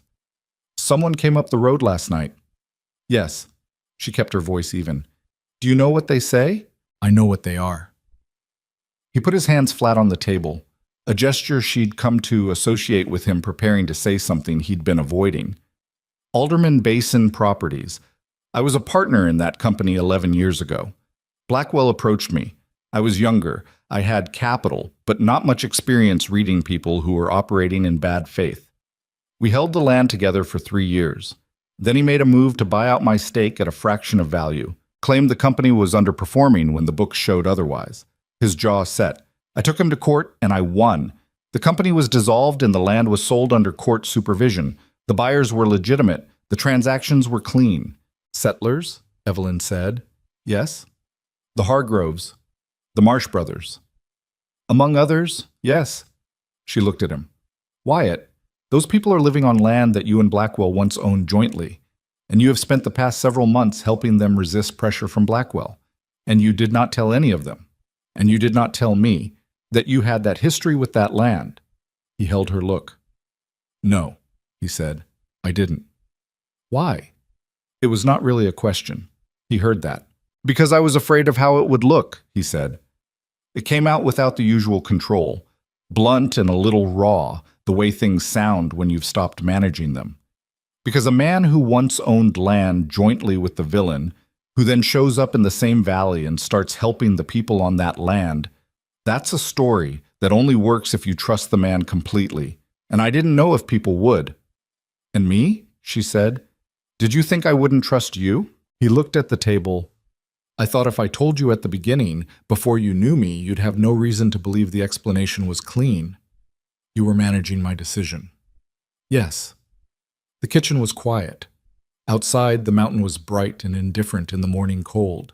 Somewhere down the slope, Danny Greer was sleeping in the flexible purpose room, which he'd been occupying for 2 weeks now, cautiously, as if he was still waiting to be told to leave. Was coming to Copper Ridge about the land, Evelyn said. Partly, Wyatt said. The land in this valley. I wanted to see what had become of it, what Blackwell had done or hadn't done, whether the people who bought it under the court sale were all right. He paused. And I wanted to be somewhere that had meaning to me. This was where it started, the first real thing I built before Blackwell took it. He looked at the window. I wanted to reclaim something, not the land, the point of the land, what it was supposed to be. Evelyn studied him. She had learned his face over 5 months, learned its vocabulary of restraint and the brief departures from it. What she saw now was not performance. It was a man who had been carrying something heavy and had finally set it down and was not sure whether that was relief or consequence. Those documents came from someone, she said. Someone climbed the mountain in the dark to put them under my door. Not yours. Mine. He looked up. Someone wanted me to find out before you told me, she said. Someone wanted me to find out in a way that would do the most damage. He was very still. Blackwell, or someone working for him. She tapped the edge of the papers. He knew what this would do, between us. He's been watching us for months. Cole up here in February, the visits to the Valley families. He knew this was the thing most likely to... She stopped, reorganized. He's not trying to destroy your business, Wyatt. He's trying to destroy the trust. Between you and me, between you and the community. That's his real move. Wyatt was looking at the papers with an expression she could only characterize as a man confronting the consequence of his own decisions with minimal cushioning. I should have told you, he said. Both things. The shared company and the reason I came here. I kept thinking I'd find the right time. There's never a right time for the hard things, she said. There's just the time you choose. He met her eyes. I know that now. She stood up from the table. She picked up the documents and held them for a moment, then set them back down. I need to think, she said. I'm going to the clinic. I have patients coming. Evelyn, I'm not leaving. She said it before he could complete whatever he'd been about to say. I'm angry. I'm going to stay angry for a while, but I'm not leaving. She pulled on her coat from the hook by the door. When I'm done with patients today, we're going to figure out who came up that road last night, and then we're going to figure out what to do with these papers before Blackwell does it for us. She went to the clinic. Her first patient of the morning was Patricia Hargrove, who came up for a routine visit but who had the look of someone carrying news they'd been debating whether to share. Evelyn cleaned and rewrapped a minor wound on Patricia's forearm from a piece of broken equipment and waited. Blackwell's man was at the Kellermans yesterday, Patricia said finally. Dunmore? No, someone new, a younger man, well-dressed. Clara said he didn't introduce himself as being from Blackwell. He said he was representing a railway development consortium. Said they were interested in certain valley properties and could offer good prices. Evelyn looked up. Railway Consortium. That was the word he used. Clara wasn't born yesterday. She asked for a card in the name of the consortium, and he gave her one. I don't know if it's real. Do you remember the name? Alderman Basin Development. Patricia watched Evelyn's face. You recognize that? The name, yes. Evelyn kept her tone measured. I'll look into it. She finished the wrapping and secured it. Patricia, how much does Earl know about the history of your land title? Who owned it before the court sale? Patricia considered this. We bought it in '73. The title came from a court-supervised sale. We didn't look too deeply into who the previous owners were. The courthouse in Millhaven certified the transfer was clean, and that was good enough for us. She paused. Should we have looked deeper? No, Evelyn said. The transfer was clean. I'm asking for a different reason. She helped Patricia into her coat and walked her to the clinic door. After the older woman's horse disappeared down the mountain road, Evelyn stood on the porch in the March cold and looked at the valley below and thought about the name Alderman Basin Development and what it meant that Blackwell was using it now. He wasn't hiding the connection anymore. He was advertising it, which meant he was past the stage of quiet pressure and moving towards something more direct. She went inside and wrote a note and sent it down with the boy. Danny had attached himself to the workings of the property with the tentative persistence of someone who needed to be useful but hadn't yet decided whether to believe he was welcome, to find Wyatt at wherever he was on the slope. Wyatt came back within the hour, which meant he'd been closer than the lower ranch.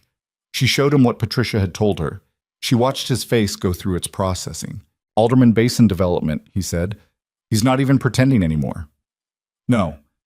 He's making sure the Valley families connect the name to the land history, making sure they connect the land history to you. She looked at him directly. Whether or not they know the full story, the implication is enough. That you and Blackwell once owned this land together, and now you're both here. And maybe the whole community building effort was just a different kind of acquisition. The word acquisition sat between them. People are going to hear this, Wyatt said. Yes. And some of them are going to think the worst version of it. Yes. She held his look. Which is why we can't wait for Blackwell to tell the story. We have to tell it ourselves, all of it, before he shapes it. Wyatt was quiet for a moment. She could see him working through the resistance. The same resistance that had kept him quiet for months. The one built from long experience of trusting the wrong thing at the wrong time. She understood it. Understanding it did not make her willing to accommodate it. Another meeting, he said. Like February. Not like February. February was defense. This is different. She tapped the documents. This time you stand up in front of those families and you tell them everything.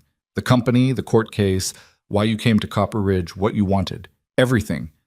She held his look. And then you let them decide.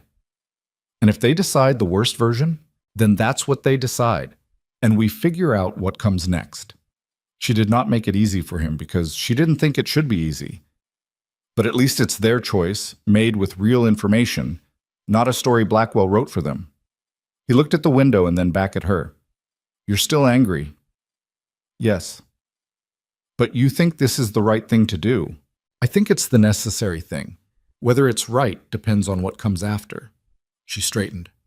I'm going to talk to Bill Reardon about Alderman Basin Development and whether Blackwell can legally operate under that name given the history. You're going to get word to the Valley families about another meeting, end of the week. That's 3 days. Then get started. He nodded. It was the nod of a man who had stopped arguing, not because he agreed with everything, but because he'd recognized the ground had shifted and arguing the previous position was no longer useful. She rode down to see Bill Reardon that afternoon, leaving Danny with a list of clinic tasks that kept him occupied and gave him the specific sense of purpose she'd noticed he needed more than almost anything. Reardon listened to everything. The documents, Patricia's account of the man with the Alderman Basin Development card, Evelyn's assessment of what Blackwell was doing with the name. And he listened the way a man listens when he's already been pulling on a thread and someone has just handed him more of the thread. I made some inquiries last month, he said, after the February meeting, about Blackwell's asset structure. He opened a drawer and retrieved a folder. Alderman Basin Development was incorporated in Nevada 2 months ago. Blackwell is listed as sole principal. It holds no assets currently that I can identify, which means it's a shell, a name. A name with history, Evelyn said. Yes. A name that connects to land in this valley in a way that's going to be confusing and damaging for people who don't know the full story. He folded his hands on the desk. Legally, he can use the name. There's no prohibition on incorporating under a name that references a dissolved company, but the manner in which he's deploying it, representing to the Kellermans that he's a railway consortium, that's a different matter. Can you go after that? If Clara Kellerman will make a formal statement, yes. Misrepresentation to a property owner in the course of a solicitation. That's grounds for an injunction on his land acquisition activities in the county, at minimum. He paused. It won't stop him, but it slows him down and it puts him on record. Get the statement, Evelyn said. Clara will give it. Reardon looked at her steadily. How are things up on the mountain? She knew what he was really asking. Complicated, she said, but moving. Sterling should have told people about the land history, Reardon said, not harshly, as a statement of fact from a man who dealt in facts. Yes, she agreed. He should have. He's going to. End of the week. Reardon looked at her for a moment longer, in the way of a man who had known a lot of people under pressure and could read the particular strain of managing both anger and necessity at the same time. He didn't comment on it. I'll go to see the Kellermans today, he said. Fowler can start on the paperwork. She thanked him and rode back up the mountain in the early afternoon, the cold March sun cutting sideways through the pines and throwing long shadows across the road. The second thing she hadn't anticipated happened 2 days before the planned meeting, on a Tuesday afternoon when the clinic was empty and she was going over supply inventory.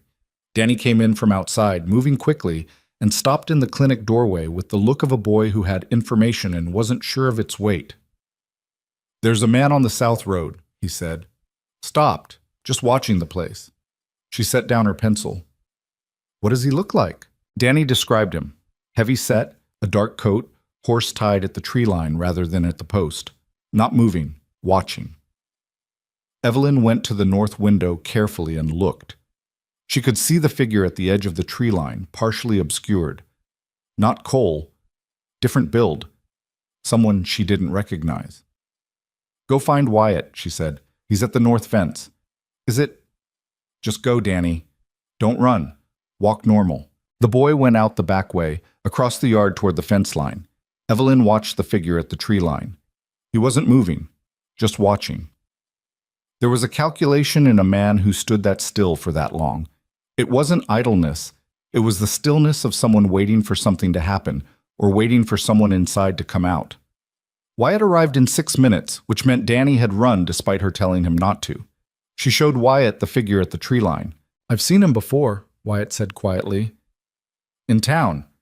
He was with Pryor last month. Pryor is Blackwell's associate. Yes. He kept his eyes on the figure. He's not here to threaten. Not yet. He's counting. Seeing who's on the property, how many, what the layout is. His voice was even, but his hand on the window frame was tight. He did this before the fence cutting at the Marsh property. Pryor's man comes and watches. Then something happens. She looked at him. So something is being planned. Yes. He stepped back from the window. I'm going to talk to him. That's not... I'm going to go out there in the open and talk to him in plain sight. The worst thing I can do is let him stand there and think we don't know he's watching. He turned to her. Where's Danny? I sent him to the kitchen. Keep him there. He paused at the clinic door. If I'm not back in 20 minutes, send someone to Reardon. I'll come with you. Evelyn, 20 minutes with a witness is better than 20 minutes alone, she said. That's not an argument. It's a fact. He looked at her for a beat and then nodded. They went out together, through the clinic door onto the porch, and then across the yard in the open morning light toward the tree line where the heavy-set man stood beside his horse. The man watched them come. He didn't move. As they got closer, she could read his face. Not hostile, not nervous. The blank, watchful expression of someone who was being paid to see things and report them, not to make decisions. Can I help you? Wyatt said, when they were close enough to speak at a normal volume. Just passing through, the man said.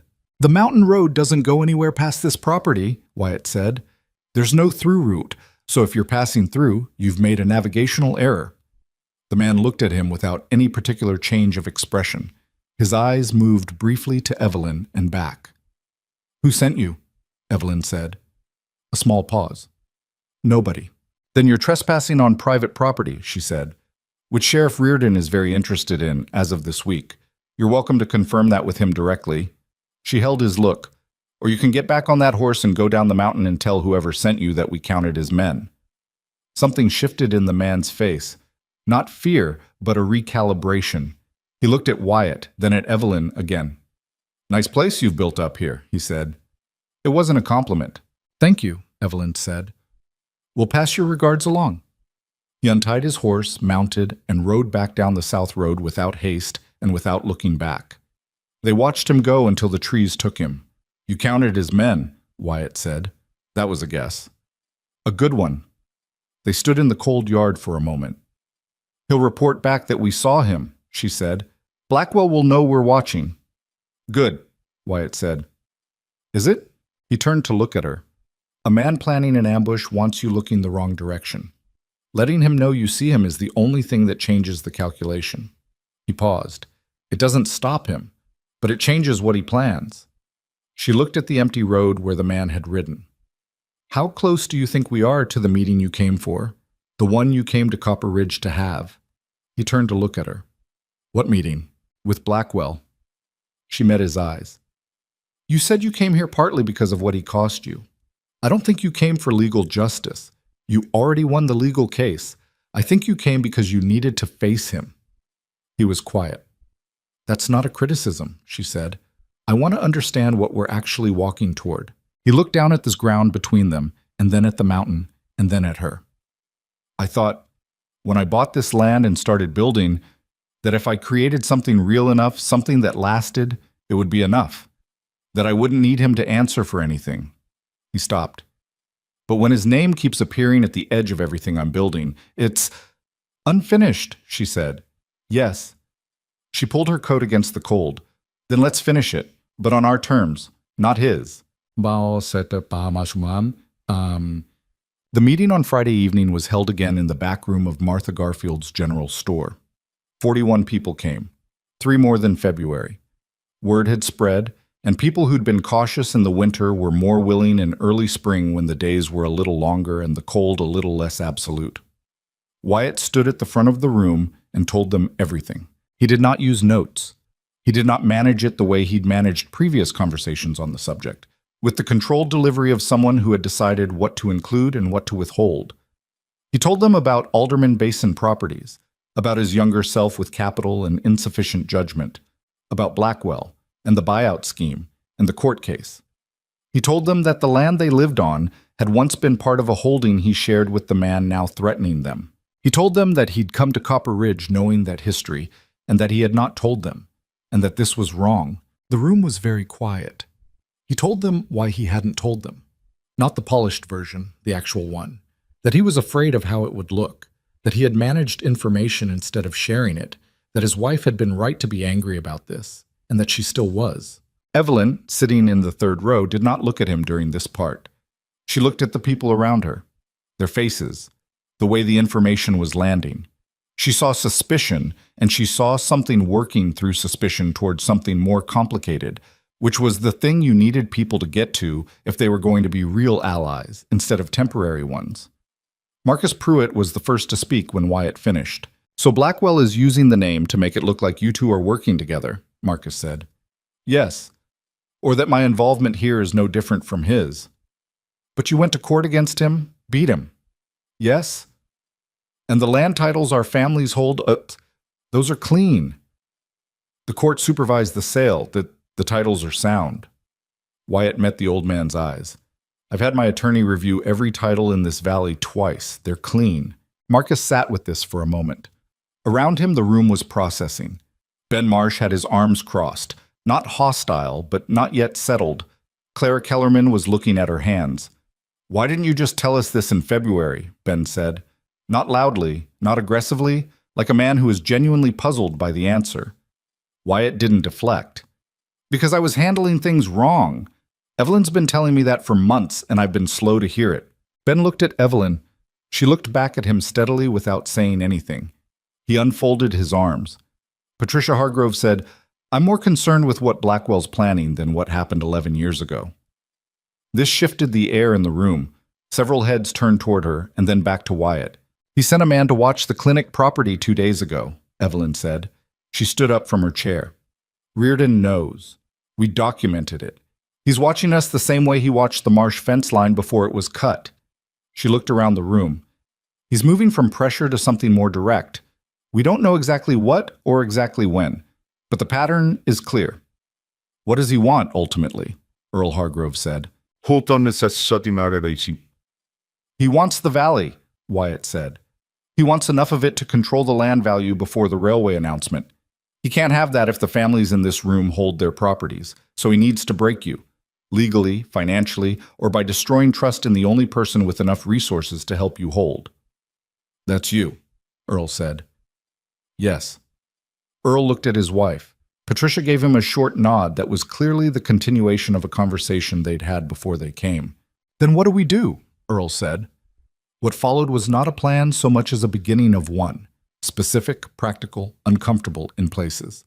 Which properties needed immediate documentation of boundary lines, because Blackwell's surveyors had been seen at 3 locations in the past month?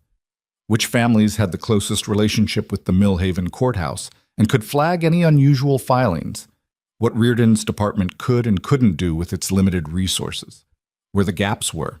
Evelyn sat and listened and occasionally spoke, and watched people move from fear into the particular state of mind that comes when a plan replaces an uncertainty. Not confidence exactly, but direction. It was similar to what happened with patients who'd been sitting with an unknown diagnosis. Once you named the thing, even if the name was serious, the shape of it was manageable in a way the shapeless dread was not. The meeting ended after 2 hours. People filed out in clusters, talking to each other, not splitting into the isolated family units they'd arrived as. Martha stood at the door with her particular ability to be simultaneously efficient and warm, and said something specific and useful to each person as they left. Ben Marsh stopped next to Evelyn on his way out. "You said Wyatt told you things late," he said. "Yes." "But you stayed." "Yes." He thought about this. Why? She considered how to answer honestly. Because the things he was hiding were things he was ashamed of, not things that were malicious. There's a difference. She paused. Also because the work we've started here matters more than being right about the order of revelations. Ben nodded slowly. "My brothers feel the same way, more or less." He put on his hat. "More or less." He left. Wyatt came up beside her. "Ben Marsh just said, 'more or less,'" she said. "I'll take it. You're harder to read than anyone I've ever dealt with," he said. Not complaining, more like a man reporting an observation he found genuinely interesting. "That's called having standards," she said. He looked at her and the corner of his mouth moved in that way. Not quite a smile, but the honest precursor to one. She felt, underneath the anger that was still there and was going to stay there for a while longer, the things she'd been cautious about naming. It was there. It was real. She was not going to say anything about it yet because it needed more time, the same way the community effort needed more time, not because it wasn't real, but because real things needed tending. They walked back through the empty store together, through the front door and out into the March night, where the stars were sharp and close in the mountain cold. What happened 3 days later came from a direction she hadn't anticipated, because the directions she'd been watching were the obvious ones. She was alone in the clinic on a Monday morning. Wyatt down at the lower ranch, Danny at his regular task of checking the north fence line, which he'd taken on with a 15-year-old's investment in the satisfaction of a job that was his, when a rider came up the road fast. Not threateningly fast, but urgently, the way a horse moves when its rider has something pressing in them. The rider was a woman she recognized, Nell Pryor, Louise Pryor's sister-in-law, related by marriage to the blacksmith. She tied her horse at the post and came up the porch steps with the expression of someone who'd been arguing with themselves the whole ride about whether to come. "I need to talk to you," Nell said, "and I need you to not tell anyone I was here until I've had time to get clear." Evelyn held the clinic door open.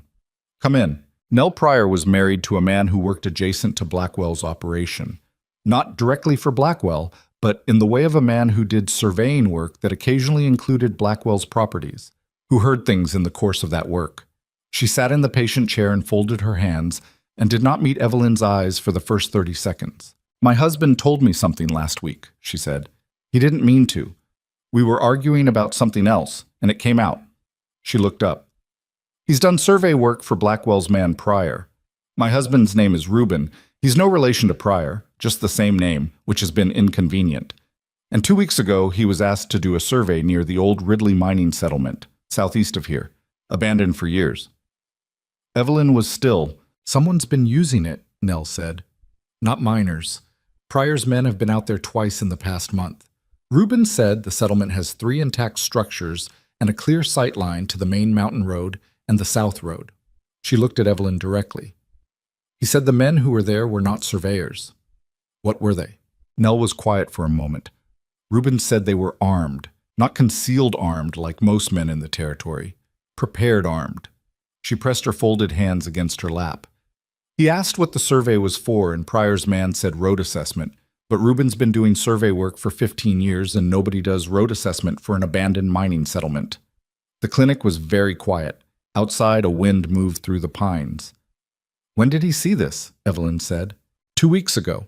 He's been sitting on it because he's afraid. Pryor's man gave him more work than he's had in 2 years, and we have children." Nell's voice had an edge to it that Evelyn recognized as a woman who had made a decision she was still making. "But I'm not sitting on it. I don't care about the work." "You did right coming," Evelyn said. "Don't tell me that yet. Tell me when it's over and nobody's been hurt. I need to ask Reuben if he'll talk to Reardon. He'll say no." "I know. Ask him anyway." Evelyn stood. "The survey maps, does he have copies?" "He keeps copies of everything. Professional habit." Nell looked at her. "What are you going to do with this?" Evelyn was already reaching for her coat. "Tell the right people as fast as I can." Nell stood. "He's going to move soon, isn't he?" Blackwell. "I think so." "Before the railway announcement." "Yes." She stopped. "How do you know about the railway announcement?" Nell's mouth pressed into a flat line. "Because Reuben did survey work on the proposed route extension 3 months ago, and Pryor told him to keep quiet about it, and Reuben told me, and I've been keeping quiet about it too." Her eyes were steady. "The announcement is in 6 weeks, possibly less." 6 weeks. Evelyn looked at her. "Thank you, Nell." "Just fix it," Nell said. "I'm tired of being afraid in my own county." She left. Evelyn stood in the empty clinic for 30 seconds, running through the sequence of things that needed to happen and in what order. And then she walked to the door and called down the slope in the direction Danny had gone, loud enough to carry. He appeared from the tree line in under a minute. "I need you to ride down to the lower ranch and tell Wyatt to come up now," she said. "Don't stop to explain. Just say now." Danny looked at her face, and whatever he read there was sufficient. He was on a horse and down the road inside of 3 minutes. She went back into the clinic and sat at the desk and wrote out everything Nell had told her in the careful, organized way she wrote patient notes: date, source, specific detail, assessment. She was still writing when she heard Wyatt's horse on the road. She met him on the porch and handed him the papers, and she watched his face as he read and saw the moment he reached the part about the mining settlement and the armed men. He looked up. 6 weeks, she said. Maybe less. He looked at the papers again. At the road. At the mountain around them. The property that he had built and she had helped fill with life. The clinic with its good windows. The rooms that had found their people. The community that had been knitting itself together through a winter of pressure and had not yet been tested by what was coming. Reardon, he said. Yes, today. She took the papers back from him. And then we need to talk, really talk, about what Blackwell is planning at that settlement and what it means. Wyatt looked at her. His face had the focused stillness of a man who had stopped managing things piecemeal and was beginning to see the shape of the whole. He's not going to come after the land through courts anymore, Wyatt said. He's done with courts. No, Evelyn said. He's not. The wind moved through the pines below them, and the mountain road was empty and still. And somewhere in the trees to the southeast, in an abandoned mining settlement with 3 intact structures and clear sightlines, Something was being prepared that had nothing to do with legal documents or lawyers' visits, or the careful application of financial pressure. Whatever Victor Blackwell had decided on, it was going to be direct, and it was going to be soon. Reardon listened to everything without once interrupting, which was how Evelyn knew he'd already been building toward the same conclusion from a different direction. When she finished, he opened the desk drawer and produced his own folder, thinner than Wyatt's Nevada documents, but dense with Fowler's careful handwriting across 3 pages of notes. He laid it on the desk between them. "Fowler's been tracking movement on the Southeast Road for 10 days, Reardon said.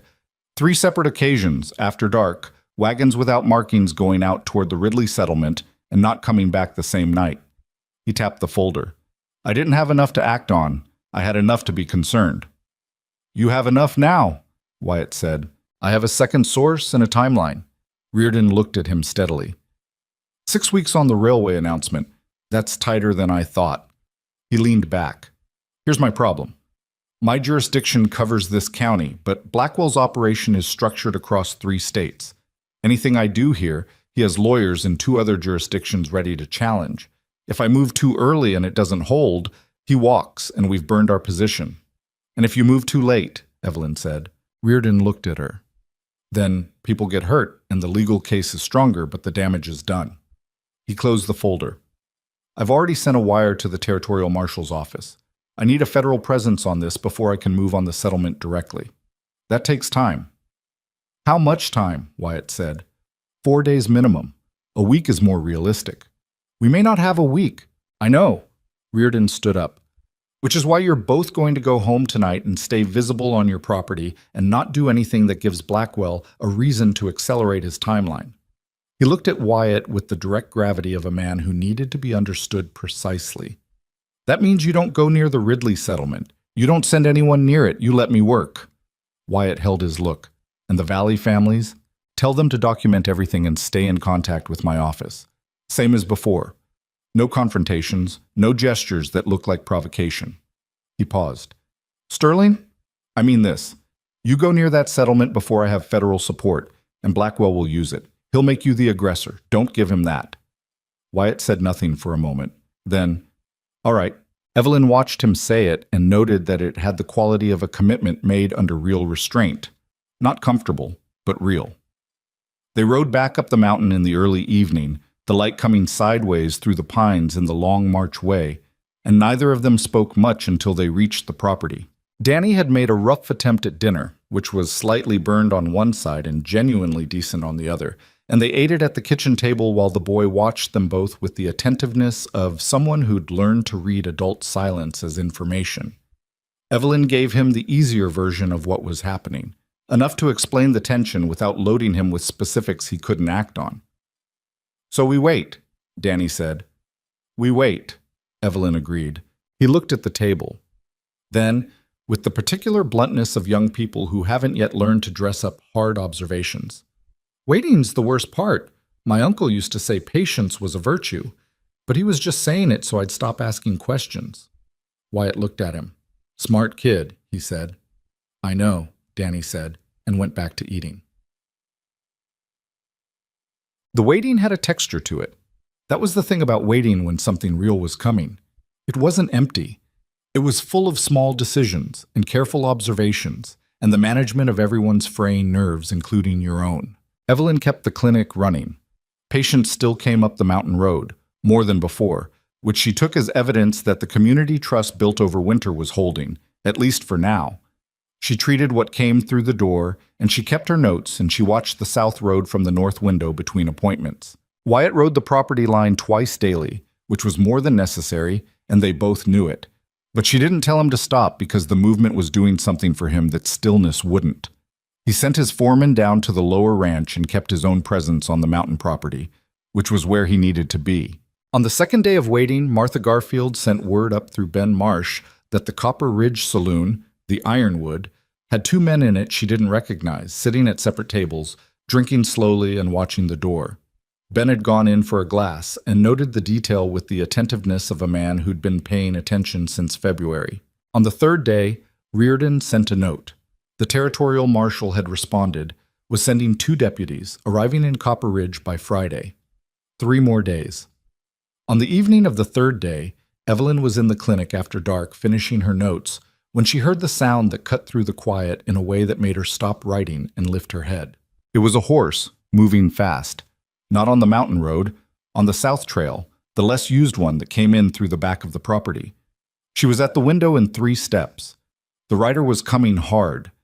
She recognized the shape of the horse before she recognized the rider. It was Earl Hargrove's gray mare, the distinctive white marking on the chest visible even in the dark. But the person on the horse was not Earl. It was Patricia.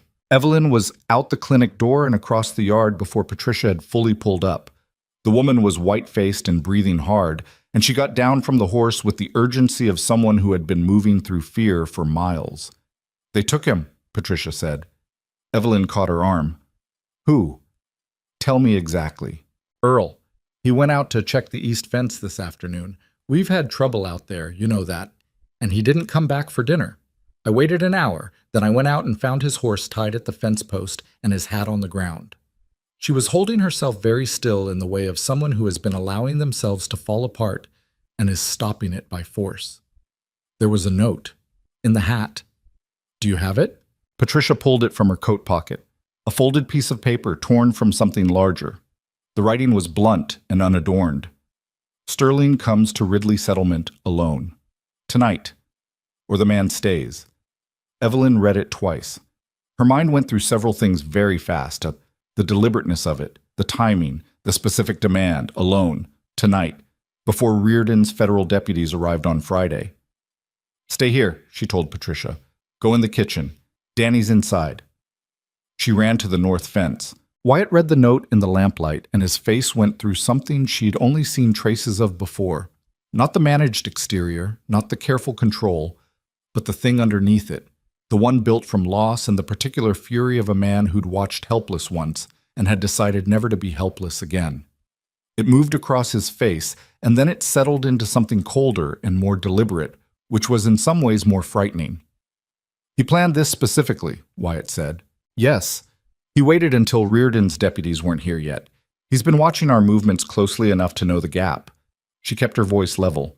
"He wants you at the settlement without support. He's using Earl to guarantee it." "Then I go." "You do not go alone." He looked at her. The note says what Blackwell wants. What Blackwell wants is you isolated at a location where he has armed men and no witnesses." She held his eyes. "You go alone. You don't come back. That's not a rescue of Earl Hargrove. That's surrendering yourself and leaving Earl there anyway." Wyatt's jaw was set, and she could see the war in him between the rational assessment and the older, rawer thing, the part that had been waiting for exactly this confrontation and didn't care about the terms. "Listen to me," she said. "We have 3 hours before midnight. We send word to Reardon right now. We send word to the Marsh brothers and the Hargrove neighbors, not to storm the settlement, to be positioned, present, witnesses." She stepped closer to him. "Blackwell wants you alone because he needs to be able to say whatever happened there was private, an accident, a dispute between 2 men with history. Give him witnesses, and he can't do that." He looked at her for a long moment. She watched him work through it, the anger meeting the intelligence winning by a narrow margin. "How do we get word out in 3 hours?" he said. "Danny," she said immediately. They both turned. Danny Greer was standing in the doorway of the main house, coat already on, with the expression of a boy who had been listening and had already decided he was going to be useful. "I know the Marsh property," Danny said. "I've ridden it 4 times. "You're 13, Wyatt said. "I know," Danny said. "But you need someone who rides fast and doesn't look like a threat, and that's me." He looked at Wyatt steadily, with the particular dignity of someone who had been given enough trust over the past weeks to have developed it for himself. "Let me do something."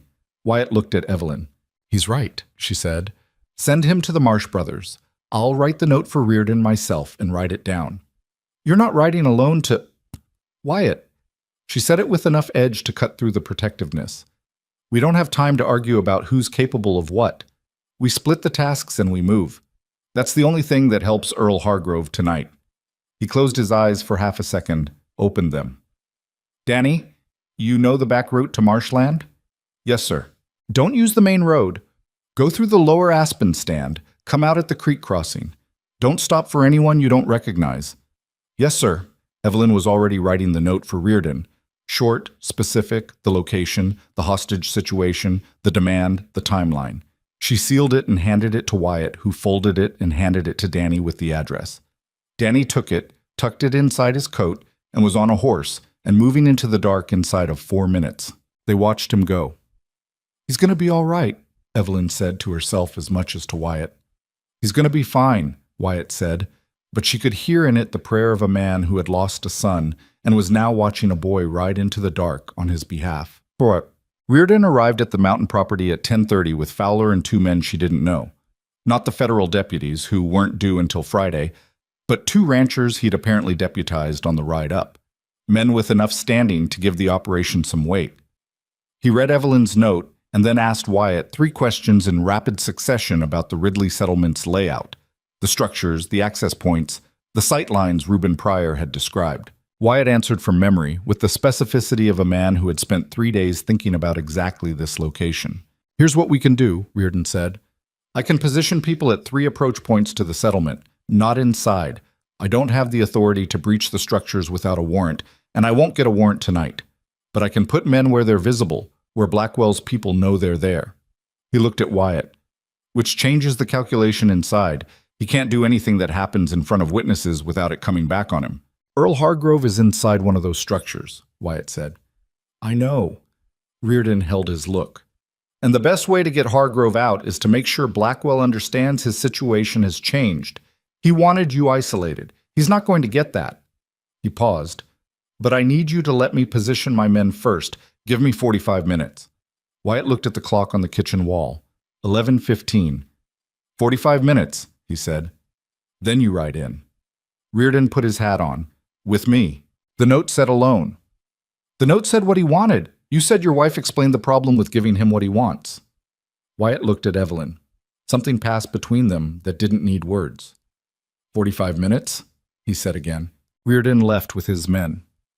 The house was quiet. Patricia Hargrove was in the kitchen with a cup of tea she hadn't touched, and Evelyn sat across from her and talked to her about Earl, not about what was happening at the settlement, but about Earl himself.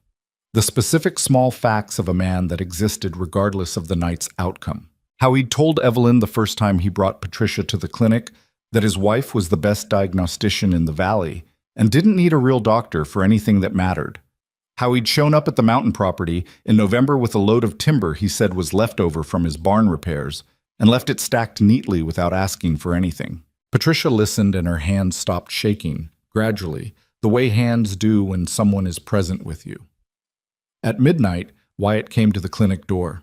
He'd changed into darker clothes, practical, nothing that restricted movement.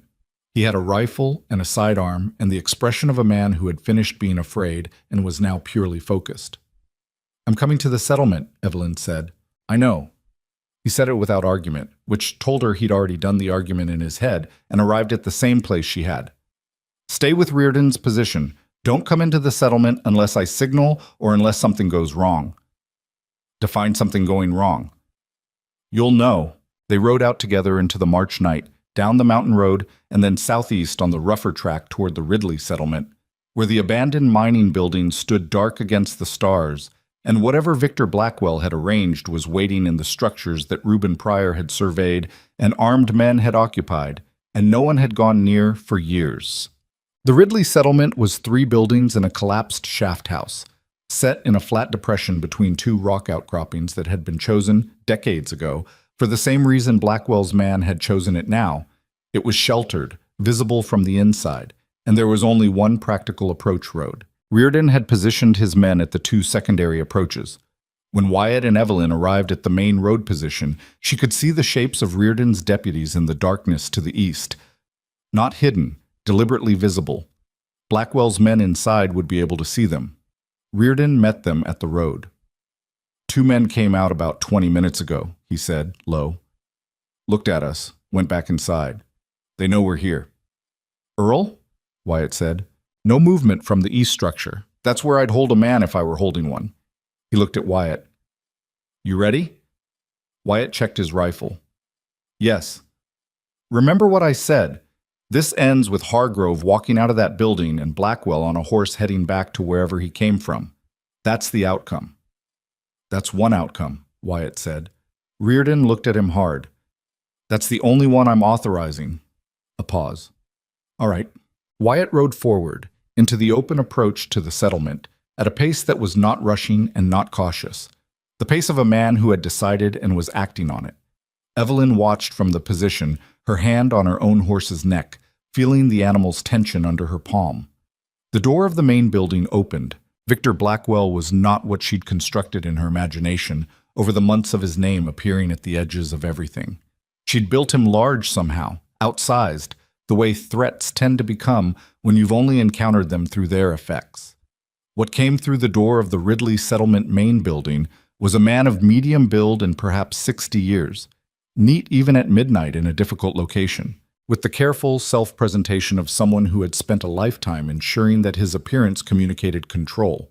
He stopped on the step of the building and looked at Wyatt on horseback, and then past Wyatt at the visible deputies in the distance, and his face showed the calculation of a man whose plan had shifted and was assessing the new shape of things.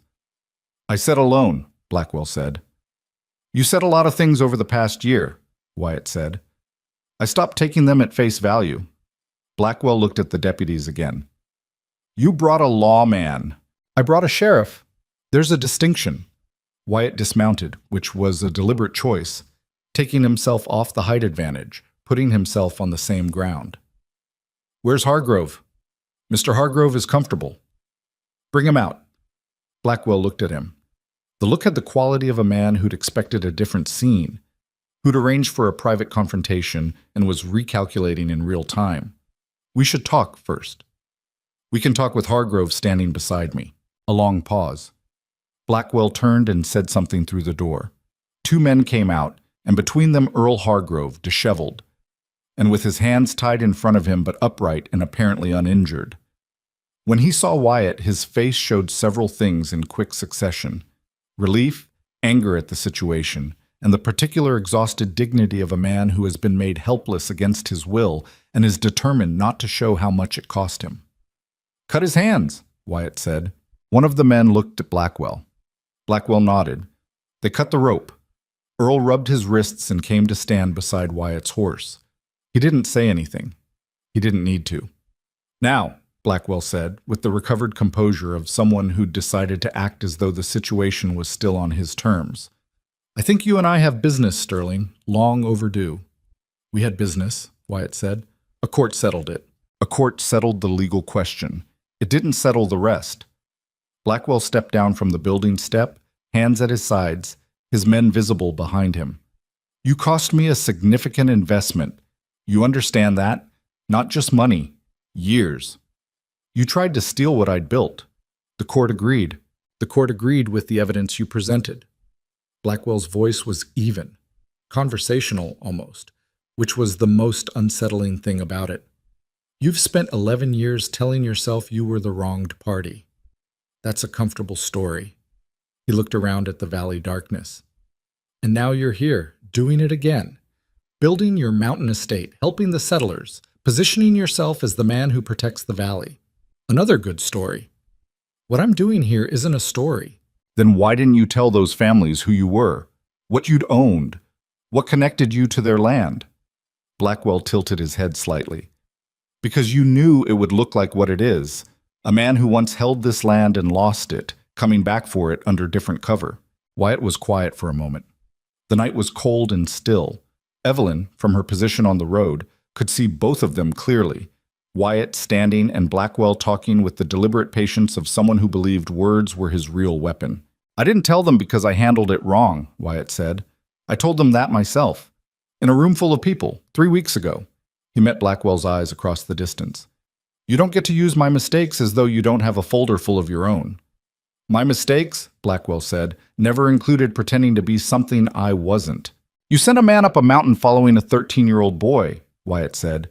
"You filed a fraudulent legal claim against my estate. You sent armed men to park on a widow's fence line. You told Clara Kellerman you were a railway consortium." He took a step forward. "Don't talk to me about pretending." Blackwell's composure cracked, fractionally. a tightening around the eyes. The railway announcement is 6 weeks out. I know. Wyatt stopped advancing. He was 10 feet from Blackwell now, and Reardon's voice from the road behind him was very quiet, just audible. Far enough.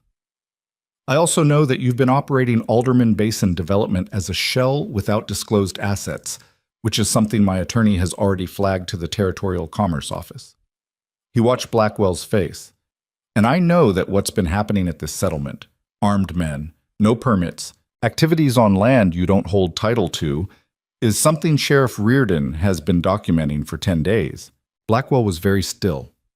You came here to make me afraid, Wyatt said, to give me the same experience you gave every family in that valley. Isolated, pressured, running out of time. His voice did not rise. It didn't work. The two men behind Blackwell shifted, not threatening, assessing. Evelyn watched them from the road and recognized the shift for what it was. Men who were being paid for a specific situation, reconsidering whether the situation was the one they'd been paid for. Reardon's voice came clearly across the night air. Mr. Blackwell, I'm Sheriff Bill Reardon of Copper Ridge County. I have a document here that I'd like you to read regarding operations conducted at this location without county permits and the representation made to Clara Kellerman on behalf of Alderman Basin Development. A pause. You're welcome to read it here, or I can hold it for your attorney.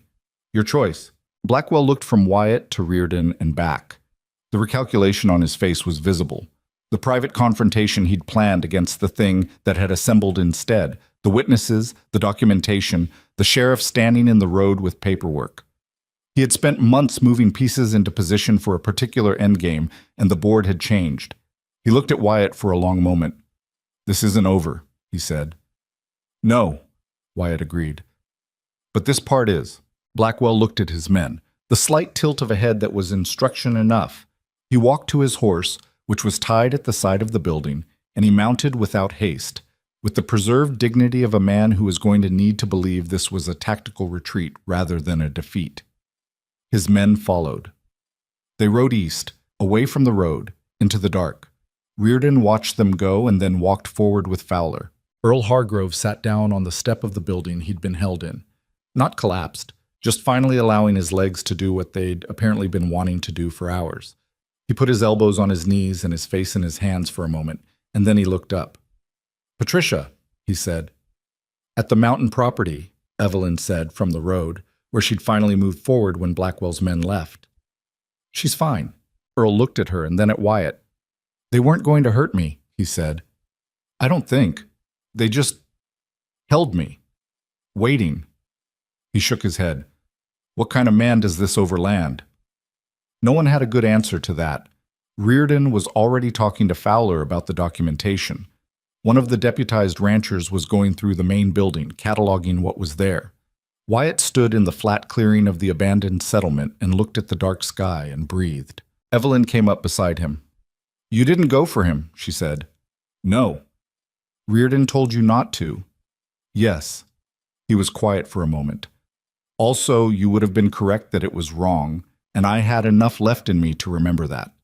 She looked at the building where Earl had been held, and at Reardon moving through his work with the quiet efficiency of a man in his element, and at the dark eastern road where Blackwell and his men had disappeared. He'll try again, she said. Before the railway announcement? Yes. He turned to look at her. We have 6 weeks to make sure that when he does, the situation is different enough that it doesn't matter. It's going to take all 6 weeks. Probably all 6 and some change, he said. She almost smiled. It was not quite the moment for a smile, but it was close. They brought Earl out of the settlement and onto the mountain road, and they rode back toward Copper Ridge together, Reardon and Fowler ahead, Earl between Wyatt and Evelyn, the night cold and clear and the stars hard and white over the Alderman Mountains. Behind them, the Ridley settlement sat dark and empty again in its depression between the rock outcroppings, cleared of its purpose now, just another abandoned place waiting for what came next to pass it by. Earl said, around this midpoint of the ride, Sterling, why'd you really come to Copper Ridge? Wyatt rode for a moment before answering. Because this was where I lost something the first time. I wanted to see if I could build it back. Earl absorbed this. The Valley Land. The Alderman Basin Company. Partly that. Partly, He stopped. Partly I needed to know if I could still build something I wasn't afraid to care about. Earl nodded slowly, with the consideration of a man who'd been sitting with his own fears in a dark building for several hours, and had come out the other side with a certain clarity. "You can," Earl said, "in case you needed to hear it from someone who wasn't your wife." Wyatt was quiet. "You're welcome," Earl said, and rode on. Evelyn heard it and said nothing, but she filed it in the place where she kept the things that mattered. The inventory of real evidence, as opposed to hope, that something was actually working. The federal deputies arrived on Friday morning, 2 days after the Ridley settlement, and they brought with them something that Reardon had been quietly assembling for weeks without telling anyone the full scope of it.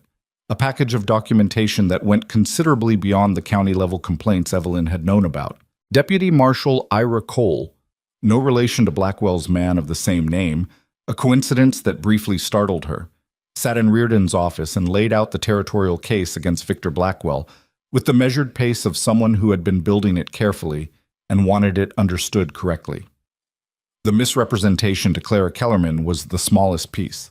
There were fraudulent filings in 2 other counties, a pattern of survey manipulation that Reuben Pryor's documents confirmed, and the thing Reardon had been waiting on, testimony from a former associate of Blackwell's in Nevada who had decided, after years of silence, that the cost of staying quiet had become higher than the cost of speaking. The former associate's name was a man called Deaver, and what he had to say about the dissolution of Alderman Basin Properties 11 years ago was different from the version Blackwell had been constructing.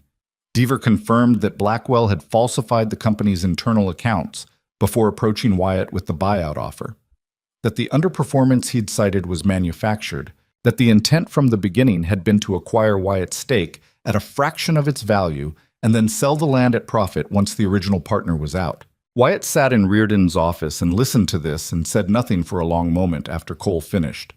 "He knew from the start," Wyatt said. "According to Deaver, yes," Cole said. "You were selected because you had capital and less experience reading this type of arrangement. He'd done it twice before in other territories." Wyatt looked at the wall. Evelyn, sitting beside him, watched his face do the thing it did when something was being processed at a level below the one he showed people. The slight tightening, and then the release, the arrival at some private reckoning. "Why is Deaver talking now?" Wyatt said. "Blackwell tried the same approach with Deaver's nephew last year," Cole said. "Different territory, different company name. Deaver recognized the structure." He paused. "People with a reason tend to talk eventually." Reardon leaned forward. "We have enough to pursue charges in 3 jurisdictions. The Territorial Attorney General's office is already involved. This is out of my hands now in the best possible way." He looked at Wyatt. "He is not coming back to this valley." Wyatt nodded. Not relief exactly, more like a man setting down something he'd been holding so long he'd forgotten the weight of it until the moment it left his hands. Blackwell was taken into federal custody 4 days later in Carson City, where he'd apparently retreated after the Ridley settlement, believing he still had room to maneuver. The arrest was not dramatic. No confrontation, no last stand, just a man in a hotel room being told his situation by people with the authority to make it final. Evelyn heard about it through Reardon, who sent a note up the mountain road that said only, "It's done. Come to the office when you can." She read the note at the clinic desk and sat with it for a while before she told Wyatt. The railway announcement came 5 weeks later, on a Tuesday in late April, and it confirmed what Nell Pryor's husband had surveyed.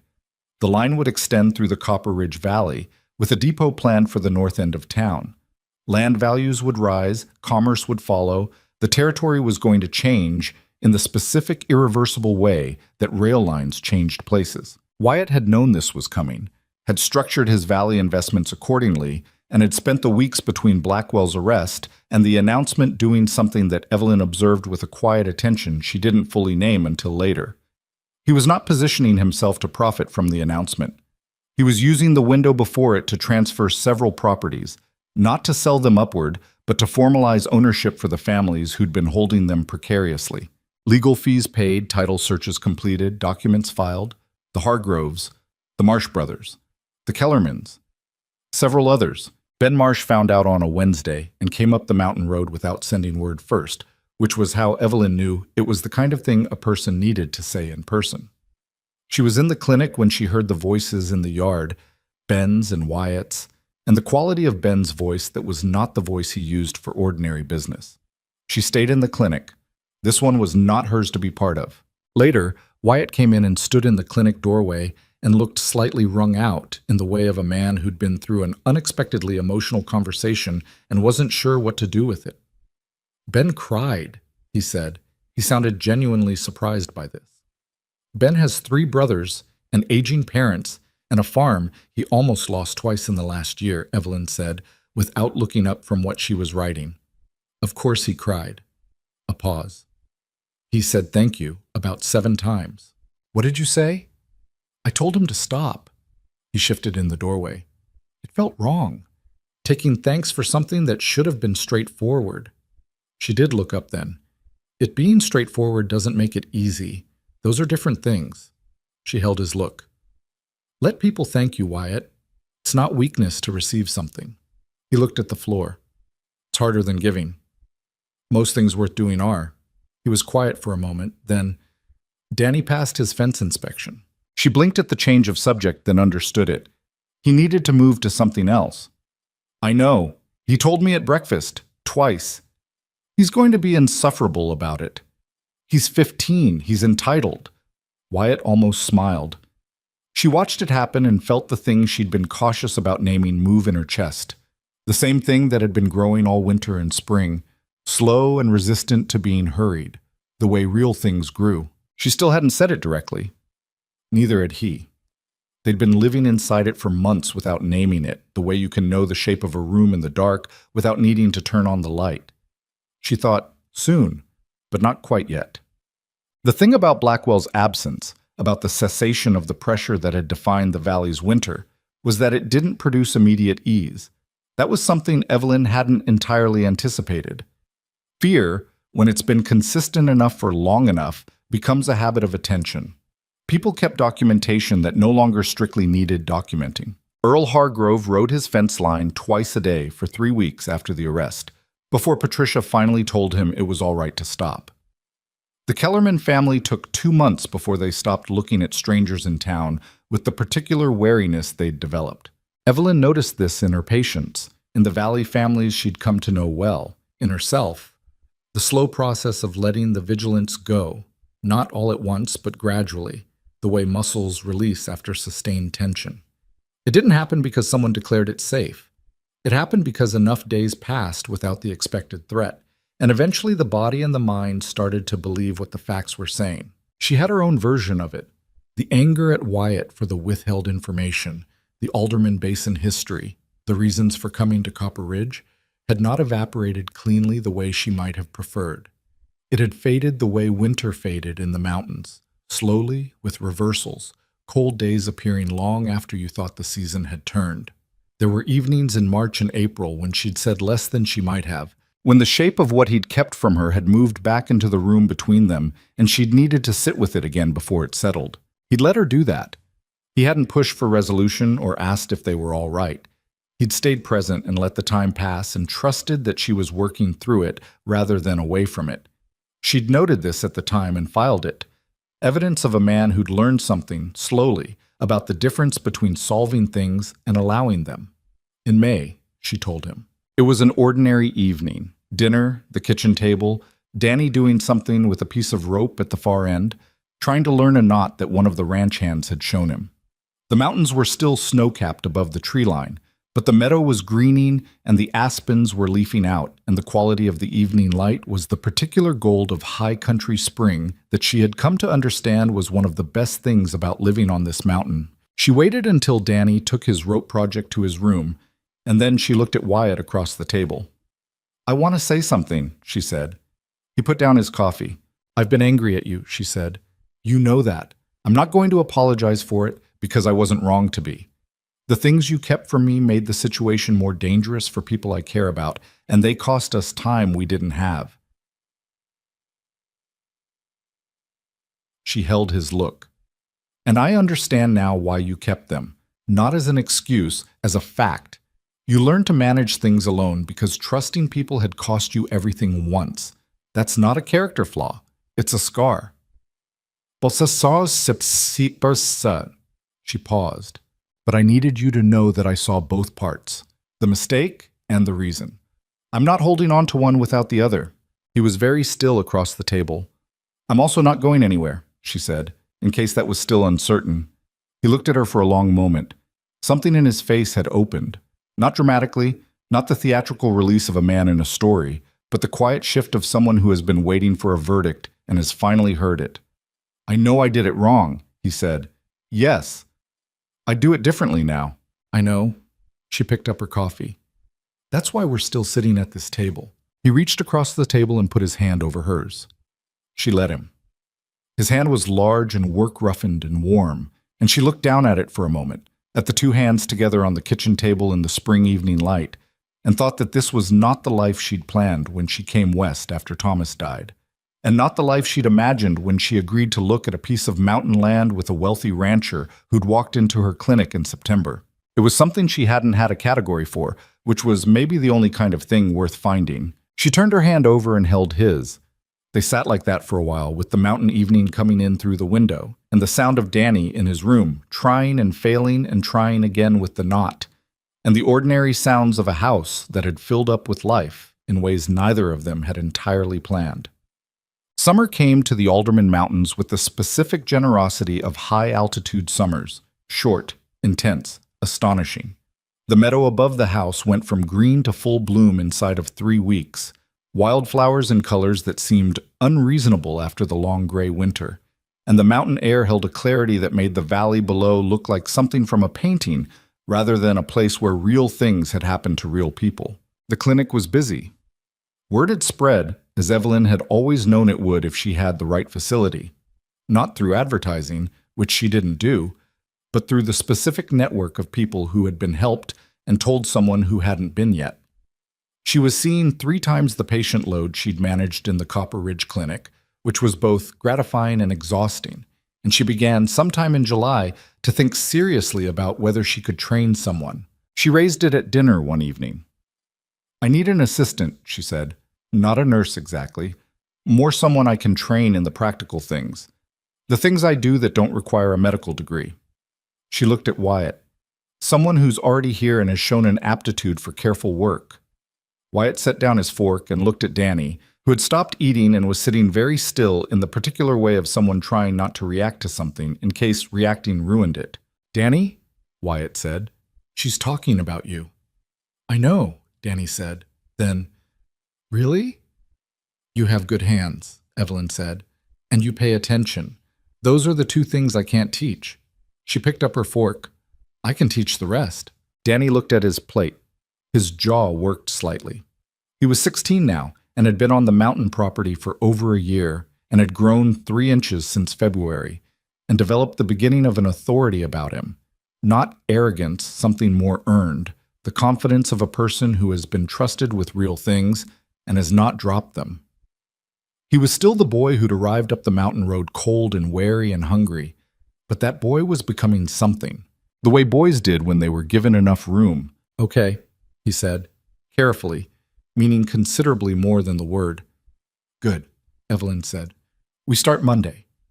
She did not look at Wyatt, but she knew his face well enough by now to know what it was doing.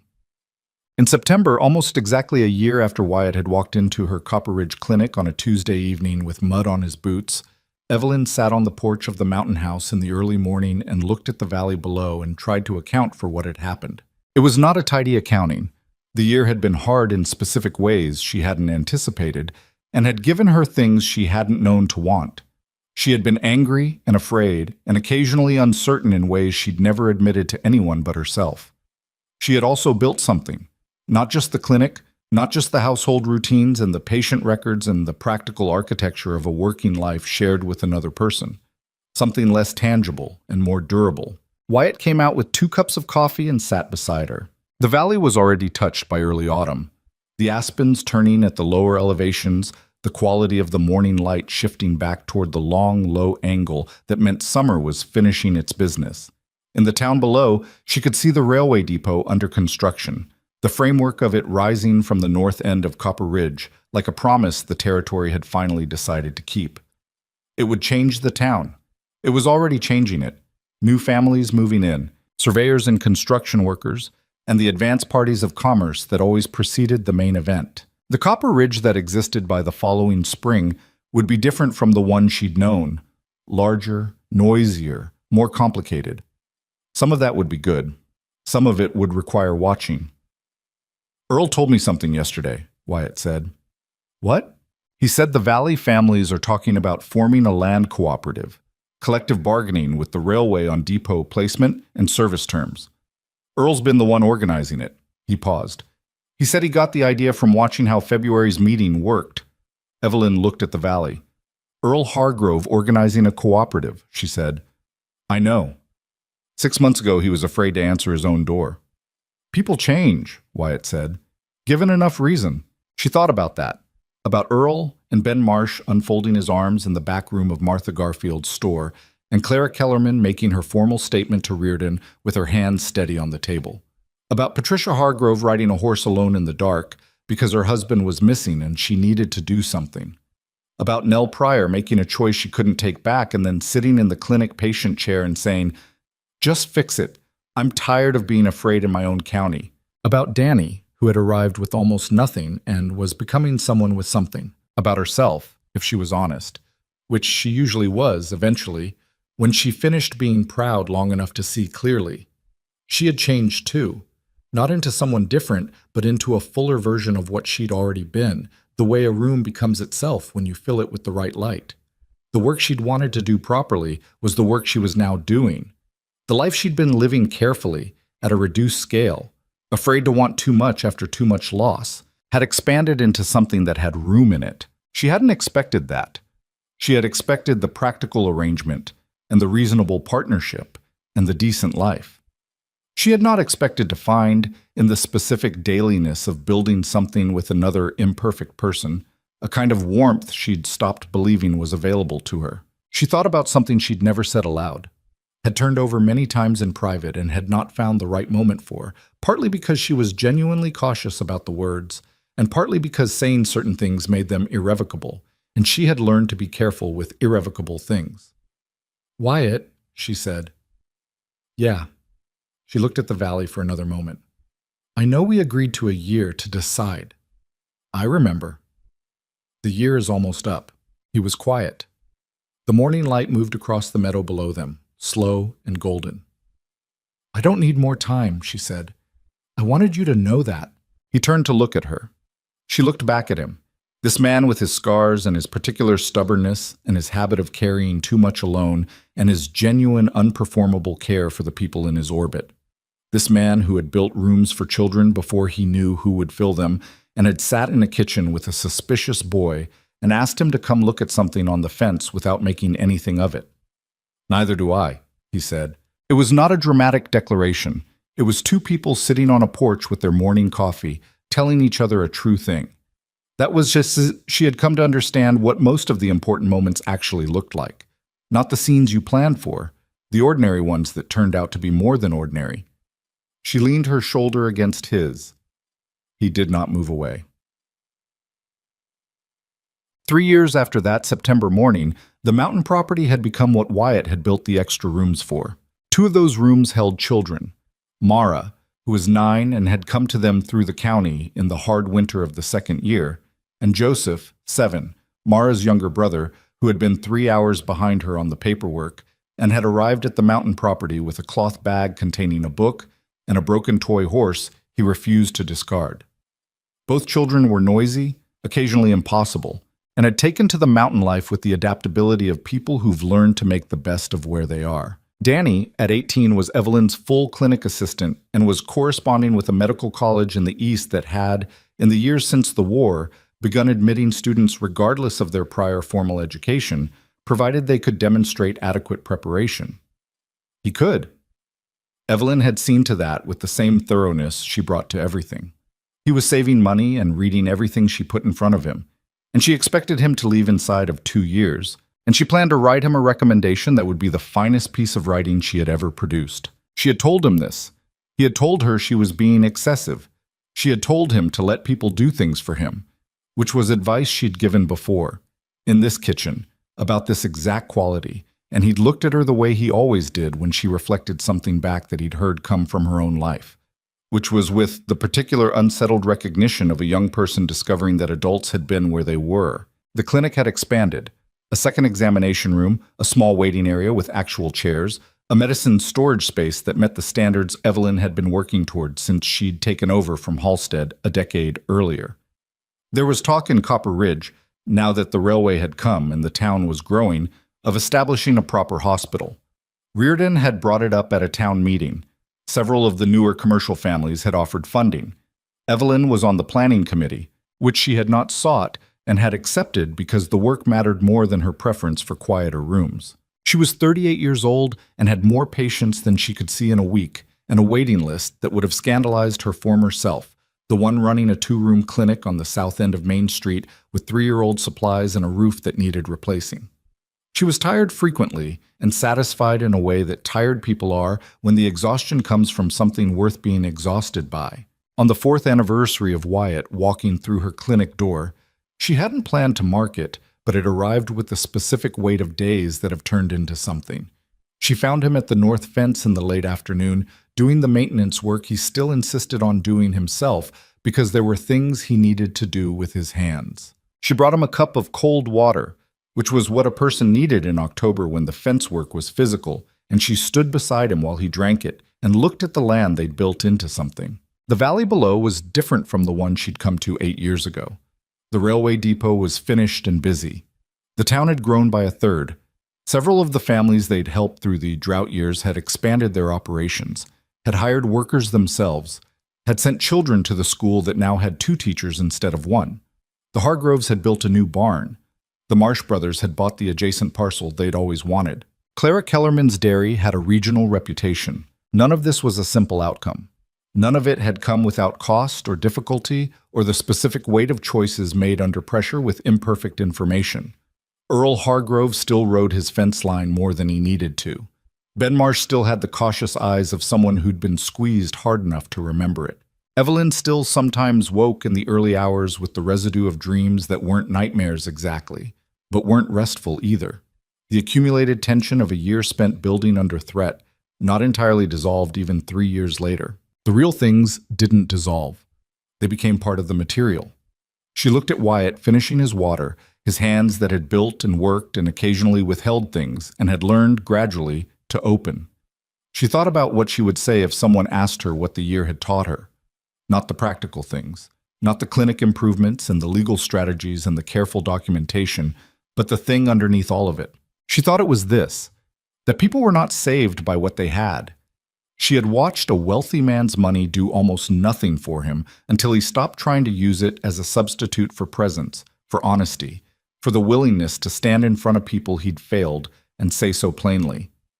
She had watched the Valley families hold their land not because anyone bought it for them, but because they knew each other, showed up for each other, stopped dealing with their fear alone. She had watched a 13-year-old boy become indispensable, not because anyone gave him a position, but because he'd been given room to find out what he was capable of, and had taken that room seriously. She had watched herself, if she was honest, stop living at the reduced scale that grief had imposed on her, and start taking up the space that was actually available.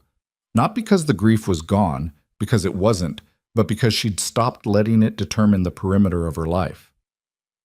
Wyatt handed back the cup and looked at her.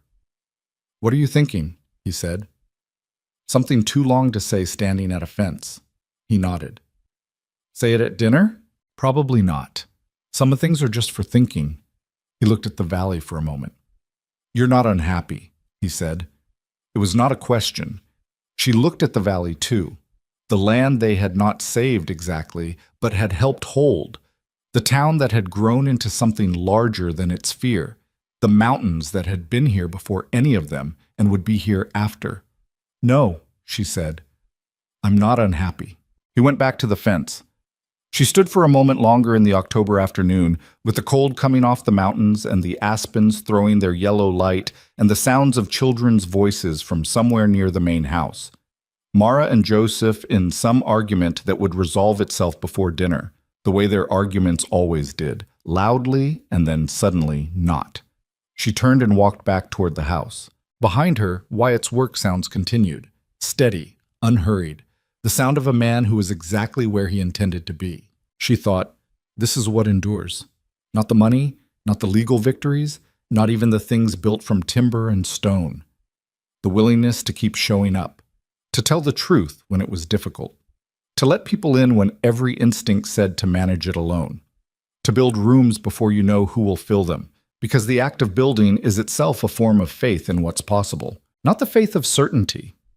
The faith of people who have been wrong before and know they will be wrong again and choose to build anyway. The house was warm when she stepped inside. Joseph was at the kitchen table with his broken toy horse, which he had repaired, it turned out, without anyone's help, using wire from the barn and a stubbornness that reminded her of no one more than herself. She sat down across from him. "How'd you fix it?" she said. He held it up and showed her the wire wrapped around the broken leg, the small, deliberate repair. "It just needed something to hold it together," he said, with the simple confidence of a 7-year-old who has solved a problem and sees no reason to make more of it than that. She looked at the toy horse and at the boy and at the kitchen that had become the center of something she hadn't known she was building until it was already built. "Yes," she said, "it did."